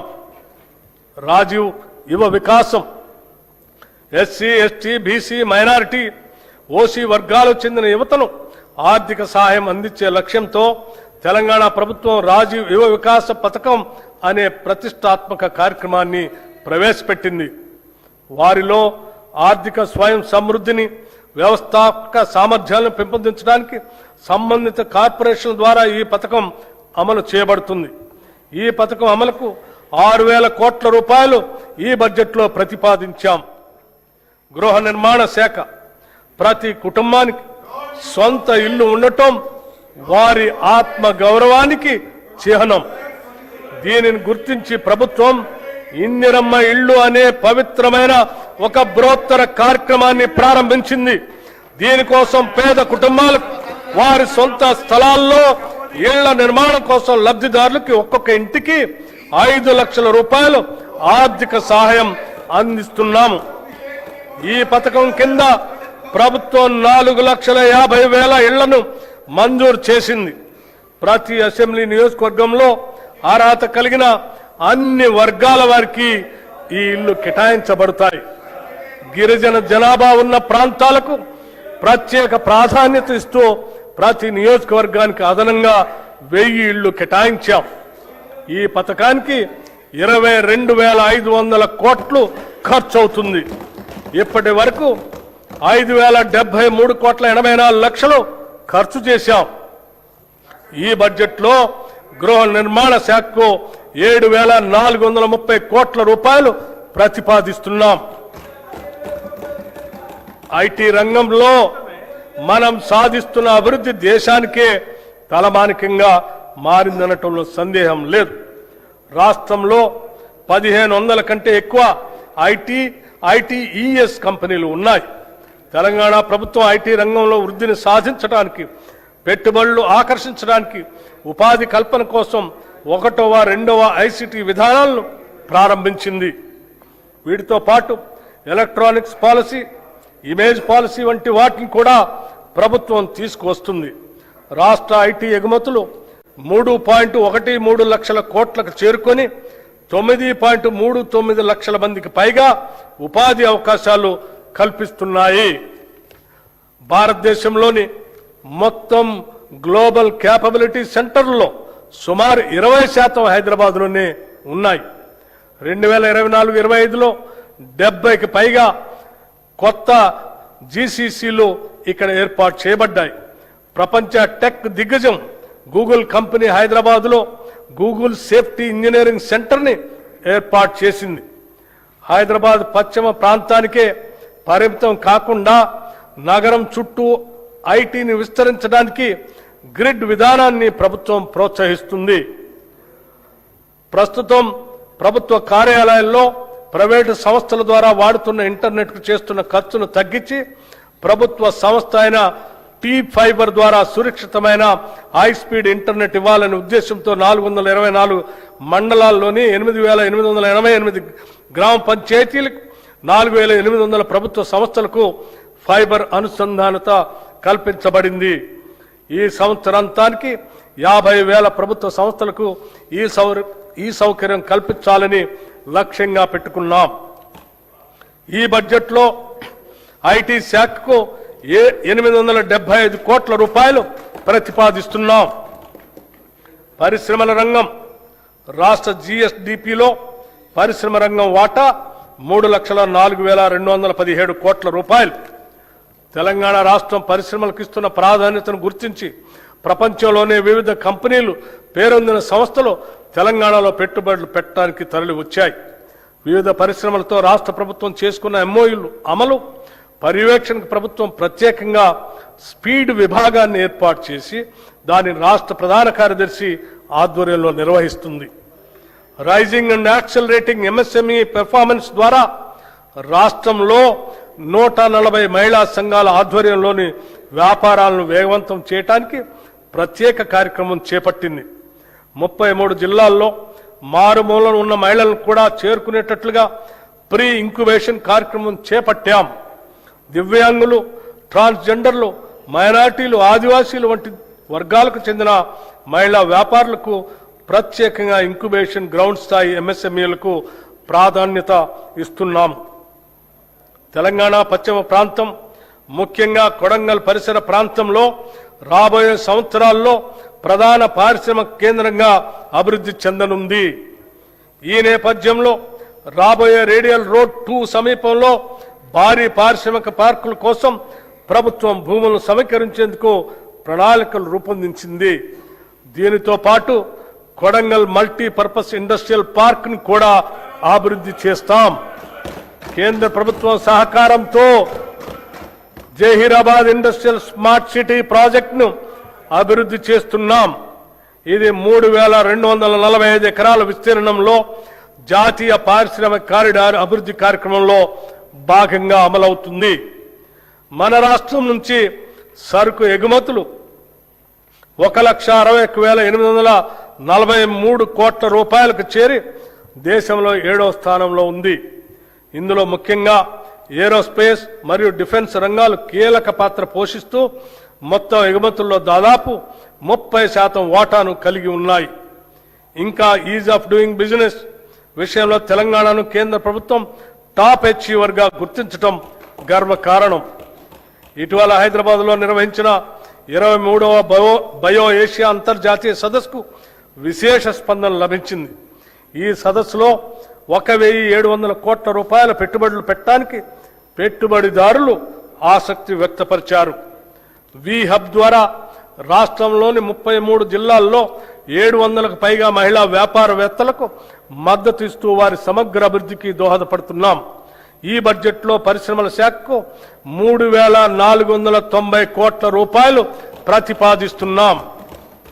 మన తెలంగాణ రాష్ట్రంలో హ్యాండ్లూమ్ మరియు పవర్లూమ్ రంగాలు దేశంలోనే ప్రత్యేక స్థానాన్ని సంపాదించాయి. పోచంపల్లి, ఇక్కత్, గద్వాల్, నారాయణపేట్, సిద్దిపేట గొల్లభామ చీరలు, వరంగల్ దుప్పట్లు, హ్యాండ్లూమ్ ఉత్పత్తులు మన సంస్కృతి సంప్రదాయ వైభవాన్ని ప్రతిబింబిస్తున్నాయి. కార్యక్రమం ద్వారా కోటి మహిళలకు కోటి చీరలకు ఉచితంగా చీరల పంపిణీ చేస్తున్నాం. 1,70,000 ఇప్పటికే చీరలు అందజేశాం. మిగిలిన చీరలు అతి త్వరలో అందజేయటం జరుగుతుంది. గతంలో మాదిరి కాకుండా రాష్ట్రంలోని ఆడపడుచులు ఈ వస్త్రాల నాణ్యతపై సంతృప్తి వ్యక్తం చేశారు. ఈ బడ్జెట్లో చేనేత రంగానికి 258 కోట్ల రూపాయలు ప్రతిపాదిస్తున్నాం. పంచాయతీరాజ్ మరియు గ్రామీణ అభివృద్ధి, గ్రామాల అభివృద్ధి చెందితేనే రాష్ట్రం అభివృద్ధి చెందుతుంది. అందుకే ఈ బడ్జెట్లో గ్రామాణి ఉపాధిపై ప్రత్యేక దృష్టి సారించాం. పంచాయతీ రోడ్లకి మార్గదర్శ కల్పిస్తున్నాం. 2025 డిసెంబర్లో 12,702 గ్రామ పంచాయతీలకు ఎన్నికలను ప్రశాంతంగా నిర్వహించాం. తద్వారా 15వ ఆర్థిక సంఘం సిఫార్సుల ప్రకారం భారత ప్రభుత్వం 1,597 కోట్ల రూపాయలను విడుదల చేసింది. ఎన్నికైన సర్పంచులు అందరికీ 5 రోజులు సమగ్ర శిక్షణను కూడా అందించాం. మహాత్మా గాంధీ జాతీయ గ్రామీణ ఉపాధి హామీ చట్టం భారతదేశ ఆత్మ గ్రామాల్లోనూ ఉన్నది అని మహాత్మా గాంధీ అన్నారు. గ్రామాల్లోని పేదరికాన్ని, నిరుద్యోగాన్ని తరిమి కొట్టడానికి ఒక అస్త్రంలా మహాత్ముడి పేరు మీద అప్పటి యూపీఏ ప్రభుత్వం తీసుకొచ్చిన గొప్ప చట్టమే మహాత్మా గాంధీ జాతీయ గ్రామీణ ఉపాధి హామీ చట్టం. ఇది కేవలం ఒక పథకం కాదు, ఇది సామాన్యుడికి కల్పించిన ఉపాధి హక్కు. ఈ పథకం గత 2 దశాబ్దాలుగా పల్లెల్లో ఒక నిశ్శబ్ద విప్లవాన్ని తెచ్చింది. ఏటా 100 రోజుల పని గ్యారంటీ ఇవ్వటం ద్వారా వలసలను అరికట్టి కూలీల్లో 50% పైగా ఉన్న మహిళలకు మహిళా సాధికారితను ఇది పట్టుకొమ్మగా నిలిచింది. కానీ ప్రస్తుత కేంద్ర ప్రభుత్వం ఎంజీఎన్ఆర్ఈజీఏ స్థానంలో వీబీజీ రామ్జీ అనే కొత్త పథకాన్ని తీసుకొచ్చింది. మన తెలంగాణ శాసనసభ ఈ కొత్త చట్టాన్ని ఏకగ్రీవంగా వ్యతిరేకించింది. పాత చట్టం ద్వారా కేంద్రం 90% నిధులు ఇస్తే ఈ చట్టం ద్వారా కేంద్రం 60% నిధులు మాత్రమే ఇస్తుంది. మిగతా 40% నిధులు రాష్ట్రం భరించాలని నిబంధన పెట్టింది. ఇది మళ్లీ వలసలను ప్రోత్సహించే కార్యక్రమం. తెలంగాణలో 90% మంది లబ్ధిదారులు ఎస్సీ, ఎస్టీ, బీసీ వర్గాల వారే.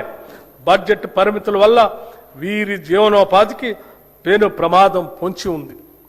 హ్యామ్ రోడ్లు రాష్ట్రంలోని పంచాయతీరాజ్ ఇంజనీరింగ్ డిపార్ట్మెంట్ ఎంపిక చేసిన రహదారులను హైబ్రిడ్ యాన్యుటీ మోడ్ విధానంలో నిర్మాణం, అభివృద్ధి, నిర్వహణ చేసేందుకు ప్రతిపాదనలు సిద్ధమయ్యాయి.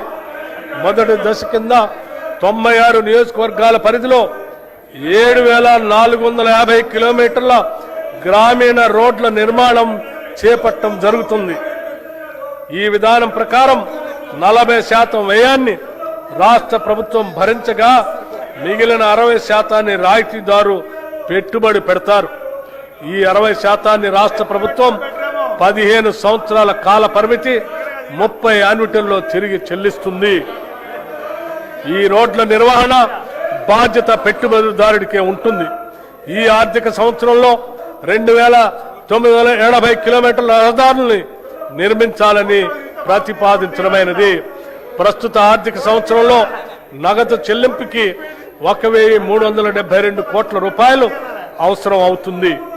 ఈ బడ్జెట్లో పంచాయతీరాజ్ గ్రామీణ అభివృద్ధికి 33,688 కోట్ల రూపాయలు ప్రతిపాదిస్తున్నాము.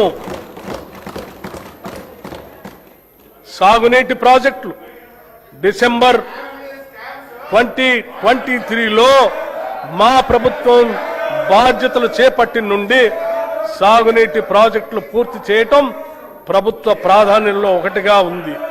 కృష్ణా, గోదావరి జలాల్లో తెలంగాణకు దక్కాల్సిన న్యాయమైన వాటా కోసం గౌరవ సుప్రీంకోర్టు ట్రిబ్యునల్, చట్టబద్ధమైన సంస్థలు, భారత ప్రభుత్వం వంటి ప్రతి వేదిక పైన మా ప్రభుత్వం సమర్థవంతంగా పోరాడింది. మా ప్రభుత్వానికి గతంలో పెండింగ్ లో ఉన్న అనేక ప్రాజెక్టులు వారసత్వంగా వచ్చాయి. క్యాపబిలిటీ ప్రస్తుతం కొనసాగుతున్న మరియు పెండింగ్ లో ఉన్న ప్రాజెక్టులైన పాలమూరు రంగారెడ్డి ఎత్తిపోతల పథకం, మహాత్మా గాంధీ కలవకుర్తి ఎత్తిపోతల పథకం, జవహర్ నెట్టెంపాడు ఎత్తిపోతల పథకం, రాజీవ్ భీమా ఎత్తిపోతల పథకం, మక్తల్ నారాయణపేట కొడంగల్ ఎత్తిపోతల పథకం, ఎలిమినేటి మాధవరెడ్డి శ్రీశైలం ఎడమకట్టు గాలువ ప్రాజెక్ట్, ఉదయ సముద్రం, డిండి ఎత్తిపోతల పథకం, మహాత్మా గాంధీ ఎత్తిపోతల పథకం, జాన్పాడు ఎత్తిపోతల పథకం, మోతే ఎత్తిపోతల పథకం, జె చొక్కారావు దేవాదుల ఎత్తిపోతల పథకం, సీతారామ ఎత్తిపోతల పథకం, చిన్న కాళేశ్వరం ఎత్తిపోతల పథకం, Gouravelli project, Errapalem Jawaharlal lift irrigation project, Triveni Sangamam, Pulimadugu వాగు, కొమరం భీము, చిక్మాను వాగు, కేరామేరి మండలంలో అమ్మవారి, మడగాస్కర్, లెండిగూడ, జైనూర్, మంటో, రోసి, మల్టా మినీ రిజర్వాయర్ మరియు ఇతర ముఖ్యమైన ప్రాజెక్టులు పూర్తి చేసే దిశగా మేము కృషి చేస్తున్నాము. గత ప్రభుత్వం చేసిన చారిత్రక తప్పిదాన్ని మా ప్రభుత్వం సరిదిద్ది ఉమ్మడి ఆదిలాబాద్ జిల్లాలో డాక్టర్ బిఆర్ అంబేద్కర్ చేవెళ్ల ప్రాజెక్టులు కూడా చేపడుతుంది అని తెలియజేస్తున్నాం. గతంలో ప్రభుత్వం సకాలంలో పూడిక పనులు చేపట్టకపోవటం వల్ల అనేక ప్రాజెక్టులో పూడిక పేరుకుపోయి రిజర్వాయర్లో నీటి నిల్వ సామర్థ్యం తగ్గిపోయింది. భారత ప్రభుత్వ జలశక్తి మంత్రిత్వ శాఖ వారి జాతీయ పూడికతీత మార్గదర్శకాల ప్రకారం ఇప్పటికే ఆదాయ ఉత్పత్తి విధానం ఆధారంగా పైలట్ ప్రాజెక్టుగా చేపట్టిన కడెం, లోయర్ మానేర్ డ్యాం మరియు మిడ్ మానేర్ డ్యాం ప్రాజెక్టులతో పాటుగా శ్రీరామ్ సాగర్ ప్రాజెక్ట్, ప్రియదర్శిని జూరాల ప్రాజెక్ట్, మూసీ నాగార్జున సాగర్ ప్రాజెక్టులో కోల్పోయిన నీటి సామర్థ్యాన్ని పునరుద్ధరించడానికి మేము పూడికతీత పనులను చేపడుతున్నాం. ఈ బడ్జెట్లో నీటిపారుదల శాఖకి 22,615 కోట్ల రూపాయల్ని ప్రతిపాదిస్తున్నాం. రవాణా శాఖ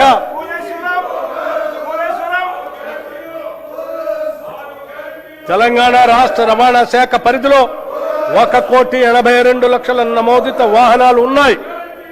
వ్యవసాయ మరియు త్రిచక్ర వాహనాలు చెందిన 11,75,000 వాహనాలకు 105,16,00,000 రూపాయలు పన్ను మినహాయింపులు మంజూరు చేశాం. ఎలక్ట్రిక్ వాహన విధానం కింద 1,06,000 ఎలక్ట్రిక్ వాహనాలకు 856,98,00,000 పన్ను మినహాయింపులు ఇచ్చి పర్యావరణ పరిరక్షణకు తోడ్పడుతున్నాం.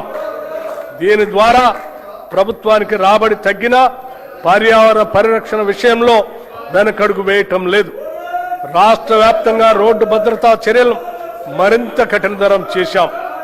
నేషనల్ ఇన్ఫర్మేటిక్స్ సెంటర్ అభివృద్ధి చేసిన డిజిటల్ సేవలు, సారథి వాహనాలను తెలంగాణలో అమలు చేస్తున్నాం.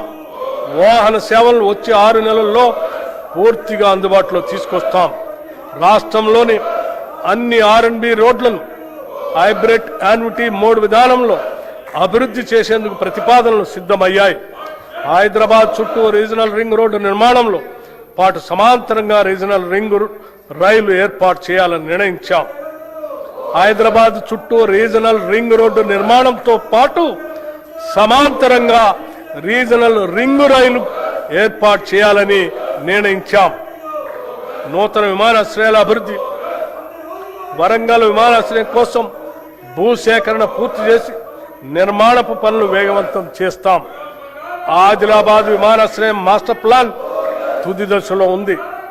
ఈ బడ్జెట్లో రవాణా రోడ్డు భవనాల శాఖకు 12,789 కోట్ల రూపాయలు ప్రతిపాదిస్తున్నాం. న్యాయశాఖ సత్వర న్యాయం, సమన్యాయం అనే లక్ష్యంతో న్యాయశాఖను బలోపేతం చేయడానికి ప్రాధాన్యత ఇస్తూ ప్రభుత్వం అదే దిశగా ముందుకు సాగుతుంది. న్యాయ వ్యవస్థకు అవసరమైన మౌలిక వసతుల అభివృద్ధికి ప్రాధాన్యత ఇస్తున్నాం. తెలంగాణ రాష్ట్రానికి తలమానికంగా రాష్ట్ర హైకోర్టు భవనాలను, న్యాయమూర్తుల నివాస గృహాలను 2,583 కోట్ల రూపాయల ఖర్చుతో అధునాతన వసతులతో నిర్మిస్తున్నాం. మా ప్రభుత్వం వచ్చినప్పటి నుంచి ఇప్పటి వరకు 11 అదనపు జిల్లా న్యాయస్థానాలను, 2 సీనియర్ సివిల్ జడ్జి స్థానాలను, 46 జూనియర్ సివిల్ జడ్జి స్థానాలను నిర్మించడానికి అనుమతులు ఇచ్చాం. ఈ బడ్జెట్లో న్యాయశాఖకు 2,367 కోట్ల రూపాయలు ప్రతిపాదిస్తున్నాం. భారతదేశంలోనే అత్యంత నివాసయోగ్యమైన నగరంగా హైదరాబాద్ ఇప్పటికే ఖ్యాతి గడించింది. అయినప్పటికీ దీనిని అంతర్జాతీయ నగరాలకు ధీటుగా తీర్చిదిద్దేందుకు మన ప్రభుత్వం తగిన చర్యలు చేపడుతుంది. ప్రజలు, సంస్థలు, స్వచ్ఛంద సంస్థలు, కార్పొరేట్ సామాజిక బాధ్యత భాగస్వాములు తదితరుల సహకారంతో అనేక నూతన కార్యక్రమాలకి శ్రీకారం చుడుతుంది. హైదరాబాద్ శరవేగంగా అభివృద్ధి చెందుతున్న నగరాల జాబితాలో ముందుంది. అయినా ప్రభుత్వం అక్కడితోనే ఆగకుండా తెలంగాణలోని ప్రతి పట్టణం, ప్రతి నగరం హైదరాబాద్ మాదిరిగా అభివృద్ధి చెందాలనే లక్ష్యంతో పని చేస్తున్నది. రాష్ట్రంలో పట్టణీకరణ శాతాన్ని పెంచగలిగాం. ఈ ప్రభుత్వం చిత్తశుద్ధితో పని చేస్తుందని చెప్పటానికి ఇది ఒక నిదర్శనం. హైదరాబాద్ మహానగర ప్రాంతానికి ఔటర్ రింగ్ రోడ్డు వరకు తాగునీరు, మురుగునీటి సేవలను హైదరాబాద్ మహానగర వాటర్ బోర్డు అందిస్తుంది. గోదావరి తాగునీటి ప్రాజెక్ట్, కొత్త రిజర్వాయర్లు, 39 మురుగునీటి శుద్ధి కేంద్రాల్ని మంజూరు చేశాం. వాటి నిర్మాణం వివిధ దశల్లో కొనసాగుతుంది. పాత జిహెచ్ఎంసీ సంస్థకు ఉన్న అధిక వడ్డీ అప్పుల గురించి సంబంధిత బ్యాంకులతో చర్చించి వడ్డీ రేటుని 9.15% నుండి 7.95% తగ్గించాం. దీనితో సంస్థకు గణనీయమైన ఉపశమనం లభించింది. హైదరాబాద్ నగర మౌలిక వసతుల అభివృద్ధి కోసం హైసిటీ పథకం కింద 2,654 కోట్ల రూపాయలు కేటాయించాం. హైడ్రా సంస్థ ప్రజా ఆస్తుల రక్షణ మరియు విపత్తు నిర్వహణ కోసం స్థాపించబడింది. ఇప్పటి వరకు 1045 ఎకరాల ప్రభుత్వ భూమిని ఆక్రమణ నుండి తిరిగి స్వాధీనం చేసుకుంది. వీటి విలువ సుమారు 60,000 కోట్లుగా ఉంటుంది. ఇటీవల బతుకమ్మ కుంట, నల్ల చెరువు, బంబరుకు ఉద్దీన్ ధౌలా చెరువులను పునరుద్ధరించాం. ఈ చెరువుల భవిష్యత్తులో అభివృద్ధి కేంద్రాలుగా మారి లేక్ ఎకానమీని పెంపొందించడంలో సహాయపడతాయి. వర్షాకాలంలో వరదలు నివారించేందుకు కాలువలు, నాలాలు శుభ్రపరిచే పనులు చేపట్టబడ్డాయి. చెరువుల సంరక్షణకు సీసీటీవీ వ్యవస్థలు ఏర్పాటు చేస్తున్నాము. నగర రవాణా మౌలిక వసతుల అభివృద్ధి కోసం హెచ్ఎండిఏ పలు ప్రాజెక్టులు అమలు చేస్తుంది. దీనిలో భాగంగా ఎలివేటెడ్ కారిడార్లు ప్యారడైజ్ నుండి షామీర్పేట వరకు, ప్యారడైజ్ నుంచి డైరీ ఫారం రోడ్డు వరకు, ఐసీసీ నుండి శిల్పా లేఅవుట్ ఫ్లైఓవర్ వరకు నిర్మిస్తున్నాం.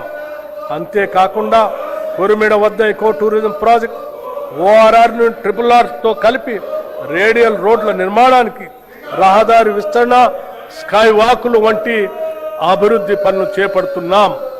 ఓఆర్ఆర్ ని RRR తో కలిపే రేడియల్ రోడ్ల నిర్మాణంలో ఉన్నాయి. హైదరాబాద్ పాత నగర ప్రాంతంలో చారిత్రాత్మక కట్టడాల సంరక్షణ, చార్మినార్, లాడ్ బజార్ ప్రాంతాల అభివృద్ధి, పాదచారుల సదుపాయాలు మెరుగుదల వంటి కార్యక్రమాలు చేపడుతున్నాం. హైదరాబాద్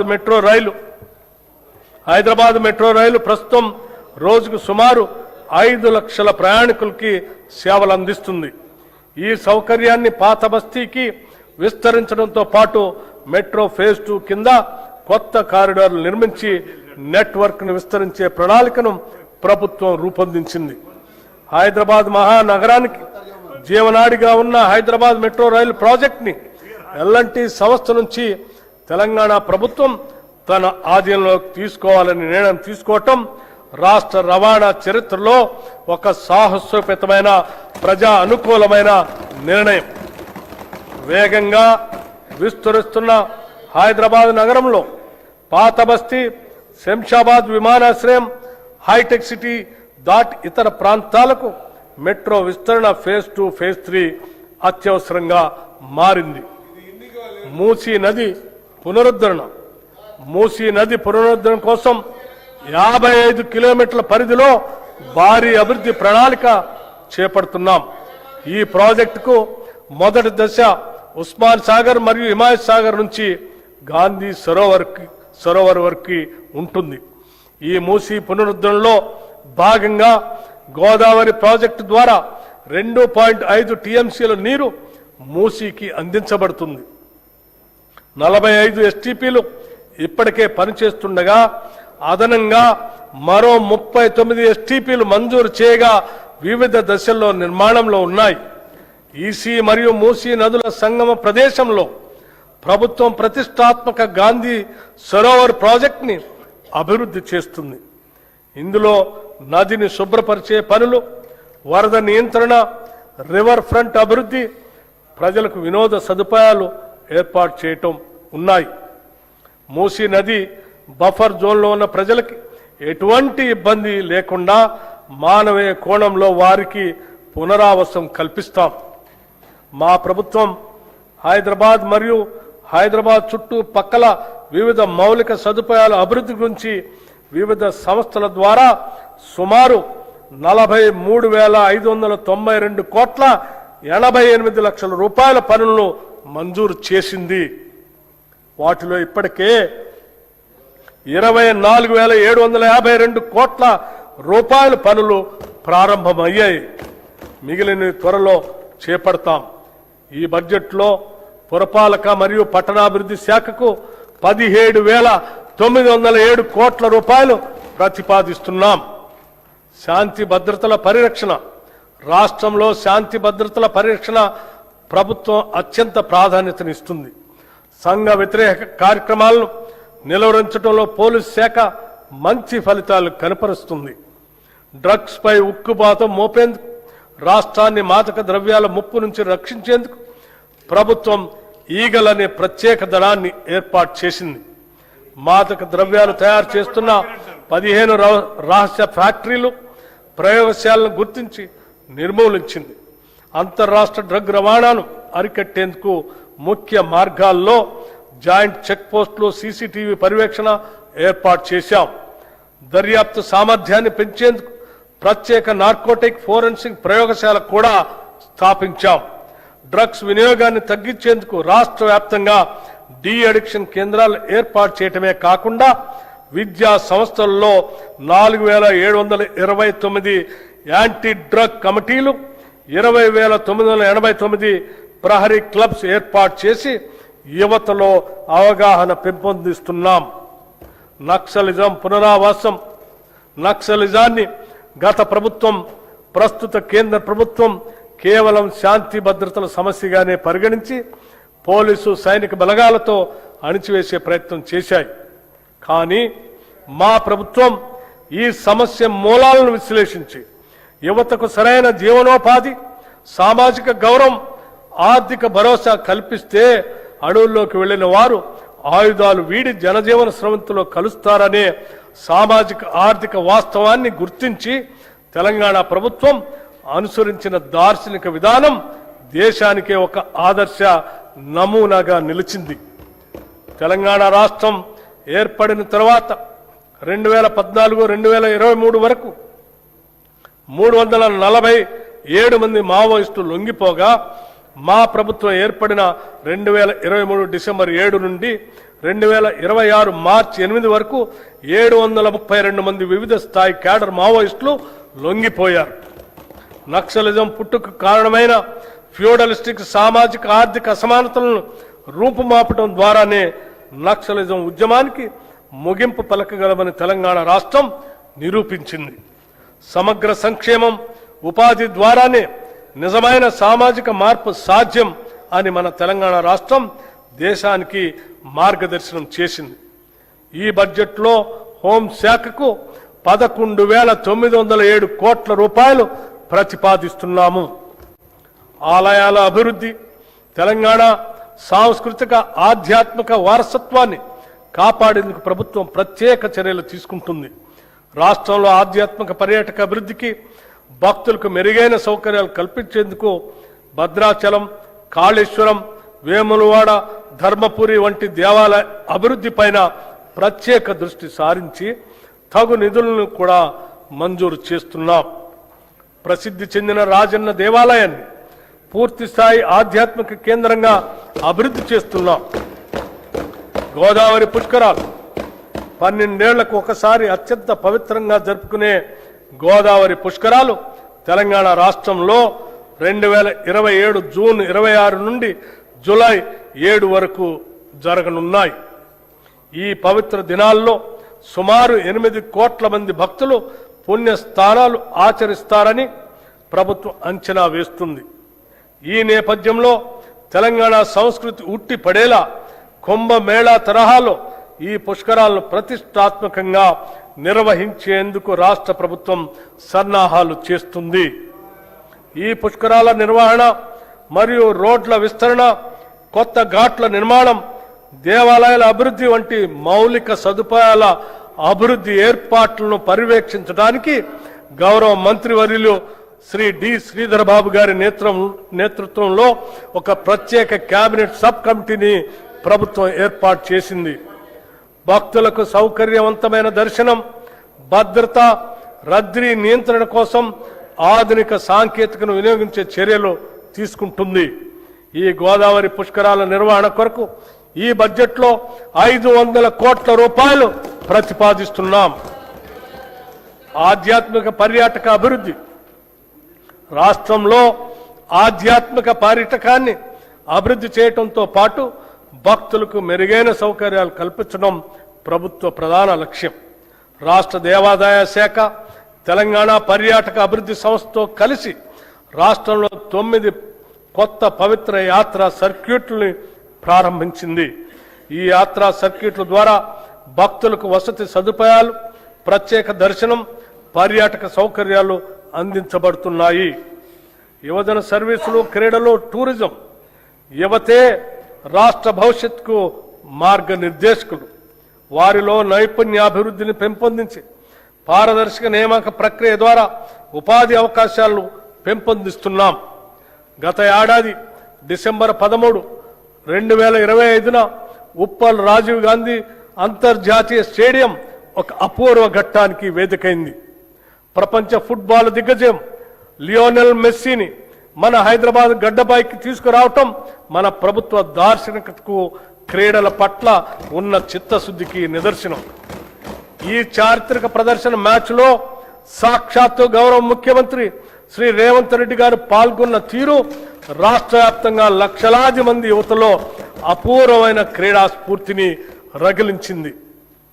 అట్టడుగు స్థాయి నుండి ప్రతిభను వెలికి తీయాలనే లక్ష్యంతో ఎంపిక చేసిన పేద మరియు ప్రతిభావంతులైన పిల్లల కోసం మెస్సీ బృందంతో ప్రత్యేక ఫుట్బాల్ క్లినిక్ ఏర్పాటు చేశాం. ప్రపంచ స్థాయి ఆటగాళ్ల చేతుల మీదుగా ఈ పిల్లలు శిక్షణ పొందటం రేపటి తెలంగాణ క్రీడా భవిష్యత్తుకు వేసిన బలమైన పునాది. రాష్ట్రాన్ని 2047 నాటికి దేశానికి స్పోర్ట్స్ క్యాపిటల్గా మార్చేందుకు ఈ ప్రభుత్వం ప్రణాళికలు రూపొందించింది. తెలంగాణ స్పోర్ట్స్ కాంక్లేవ్లో రాష్ట్ర నూతన క్రీడా విధానాన్ని మా ప్రభుత్వం ఆవిష్కరించింది. రాష్ట్రంలో క్రీడా రంగం అభివృద్ధి కోసం 9 కీలక ఎంఓయూలు చేసుకున్నాం. వివిధ క్రీడల్లో ప్రత్యేక శిక్షణతో పాటు క్రీడాకారులు మానసికంగా, శారీరకంగా దృఢంగా ఉండేందుకు వీలుగా చర్యలు చేపట్టాం. గురుకులాల్లోని విద్యార్థులకు జల్లెడ పట్టి ప్రతిభావంతులను ఎంపిక చేసి ప్రత్యేకంగా శిక్షణ అందించాలని మా ప్రభుత్వం నిర్ణయించింది. రాష్ట్ర యువత క్రీడా రంగంలో ప్రత్యేక నైపుణ్యాలను పెంపొందించుకోవటానికి వీలుగా యంగ్ ఇండియా ఫిజికల్ ఎడ్యుకేషన్ మరియు స్పోర్ట్స్ యూనివర్సిటీని ప్రారంభించాం. హైదరాబాద్ నగరంలోని గచ్చిబౌలి జిఎంసి బాలయోగి హాకీ మైదానంలో ప్రతిష్టాత్మక మహిళల హాకీ వరల్డ్ కప్ క్వాలిఫైయర్స్ కు ఆతిథ్యం ఇవ్వటం తెలంగాణ రాష్ట్రానికి దక్కిన అరుదైన గౌరవం. 8 దేశాలకు చెందిన క్రీడాకారులు పాల్గొన్న ఈ అంతర్జాతీయ టోర్నమెంట్ కోసం తెలంగాణ ప్రభుత్వం స్టేడియాన్ని అంతర్జాతీయ ప్రమాణాలకు అనుగుణంగా మరింత తీర్చిదిద్ది విజయవంతంగా నిర్వహించింది. భారత మహిళలు హాకీ టీం ప్రపంచ కప్కి అర్హత సాధించింది. నూతన క్రీడా విధానం చిన్న వయసులోనే అట్టడుగు స్థాయి నుండి ప్రతిభావంతులను గుర్తించి వారిని ఉన్నతంగా తీర్చిదిద్దే లక్ష్యంగా పనిచేస్తుంది. ఇందులో భాగంగా గత 2 ఏళ్లుగా పారా స్పోర్ట్స్తో సహా 40 క్రీడా విభాగాల్లో సీఎం కప్ టోర్నమెంట్లు ప్రవేశపెట్టడం జరిగింది. విజేతలకు నగదు బహుమతులు ప్రదానం చేస్తున్నాం. అలాగే విశేష ప్రతిభ కనబరిచిన పిల్లలను గుర్తించి వారికి ఉన్నత స్థాయి శిక్షణను అందిస్తున్నాం. టూరిజం పాలసీ తెలంగాణ రాష్ట్రంలో పర్యాటక రంగాన్ని సమగ్రంగా అభివృద్ధి చేయడానికి మా ప్రభుత్వం తెలంగాణ టూరిజం పాలసీ 2025-2030ని ప్రకటించి అమలు చేస్తుంది. ఈ పర్యాటక విధానం ద్వారా రాష్ట్రంలో పెట్టుబడులను ఆకర్షించడం, ఉపాధి అవకాశాలను విస్తరించడం మరియు స్థానిక కళలు, సంస్కృతి, సాంప్రదాయాలను ప్రపంచానికి పరిచయం చేయటం లక్ష్యంగా పెట్టుకున్నాం. ఈ విధానానికి ప్రైవేట్ రంగం నుండి విశేష స్పందన లభించింది. తద్వారా 25,000 కోట్ల రూపాయల పైగా పెట్టుబడులు ప్రతిపాదనల దశలో ఉన్నాయి. చరిత్రలో మొదటిసారిగా హైదరాబాద్లో మిస్ వరల్డ్ పోటీలు నిర్వహించడంతో ప్రపంచ దృష్టిని హైదరాబాద్ ఆకర్షించింది. ఈ బడ్జెట్లో పర్యాటక రంగానికి 1,224 కోట్ల రూపాయలు ప్రతిపాదిస్తున్నాం. గౌరవ అధ్యక్ష, బడ్జెట్ అంటే కేవలం సంఖ్యలు, అక్షరాలు మాత్రమే కాదు. మన జీవితం, మన భవిష్యత్తు. కలలు కనే యువతకు భవిష్యత్తుపై ఆశ కల్పించటం, ఆసరా కోసం చూసే బలహీనల్ని ఆదుకోవటం, నీడలేని వారికి నీడ కల్పించటం, పంట పొలాలకి నీళ్లు పారించటం, ఫల సహాయం పెంచటం, కష్టపడే వారికి పని కల్పించటం, ఇష్టపడేలా పాలన అందించటం. ఒక్క మాటలో చెప్పాలంటే నేను ప్రతిపాదిస్తున్న ఈ బడ్జెట్ తెలంగాణ ప్రజల ఆశాదీపం. అభివృద్ధికి, సంక్షేమానికి పెద్దపీట వేసి ఆర్భాటాలకు పోకుండా ఆర్థిక క్రమశిక్షణకు ప్రాధాన్యతనిస్తూ ఇది తెలంగాణ రాష్ట్ర ప్రజల ఆకాంక్షల ప్రతిరూపం. పీడిత, తాడిత, బడుగు బలైన వర్గాల అభ్యున్నతికి ఇస్తున్న భరోసా. ఒకవైపు ఆర్థిక పరమైన ఒడిదుడుకులు ఎన్ని ఎదురైనా అభివృద్ధి, సంక్షేమ కార్యక్రమాలకు ఏమాత్రం నిధులు కొరత రాకుండా ఈ బడ్జెట్ను సమతుల్యంగా రూపొందించాం. పన్నుల భారంతో సామాన్యుల పైన భారం మోపకుండా ఉన్న వనరులను సద్వినియోగం చేస్తూ కొత్త సంపదను సృష్టించి దానిని ప్రజలకు పంచడమే మా ప్రజా ప్రభుత్వ ఆర్థిక విధానం. పేదవాడి కన్నీరు తుడిచిన నాడే నిజమైన అభివృద్ధి అని మహాత్మా గాంధీ మాటలను, ఆశయాలను స్ఫూర్తిగా తీసుకొని మా ఈ 2 ఏళ్ల పాలన 10 ఏళ్ల విధ్వంసాన్ని సరిదిద్దే పునాది ఈ బడ్జెట్. ఈ పునాదిపై ఒక సుందరమైన, సుసంపన్నమైన, ప్రశాంతమైన తెలంగాణ రాష్ట్రాన్ని నిర్మించే బ్లూ ప్రింట్ ఇది. ప్రతిపక్షాలు కేవలం విమర్శలకే పరిమితం కాకుండా రాష్ట్ర అభివృద్ధికి నిర్మాణాత్మక సలహాలు, సూచనలు ఇవ్వాలని, అభివృద్ధిలో భాగస్వాములు కావాలని కోరుకుంటున్నాను. 2026-27 బడ్జెట్ అంచనాలు 2026-27 ఆర్థిక సంవత్సరానికి మొత్తం వ్యయం 3,24,234 కోట్ల రెవెన్యూ వ్యయం రూపాయలు, 2,34,406 కోట్లు. మూలధన వ్యయం 47,267 కోట్లుగా ప్రతిపాదిస్తున్నాను. తెలంగాణ ప్రజలపై విశ్వాసంతో, వారి భవిష్యత్తుకు భరోసా కల్పిస్తుందన్న నమ్మకంతో ప్రజల పక్షాన నిలబడి వారి స్వప్నాలను సాకారం చేసే ఈ 2026-27 ఆర్థిక సంవత్సరపు బడ్జెట్ను సభా ఆమోదం కోసం సమర్పిస్తున్నాను. జై హింద్, జై తెలంగాణ.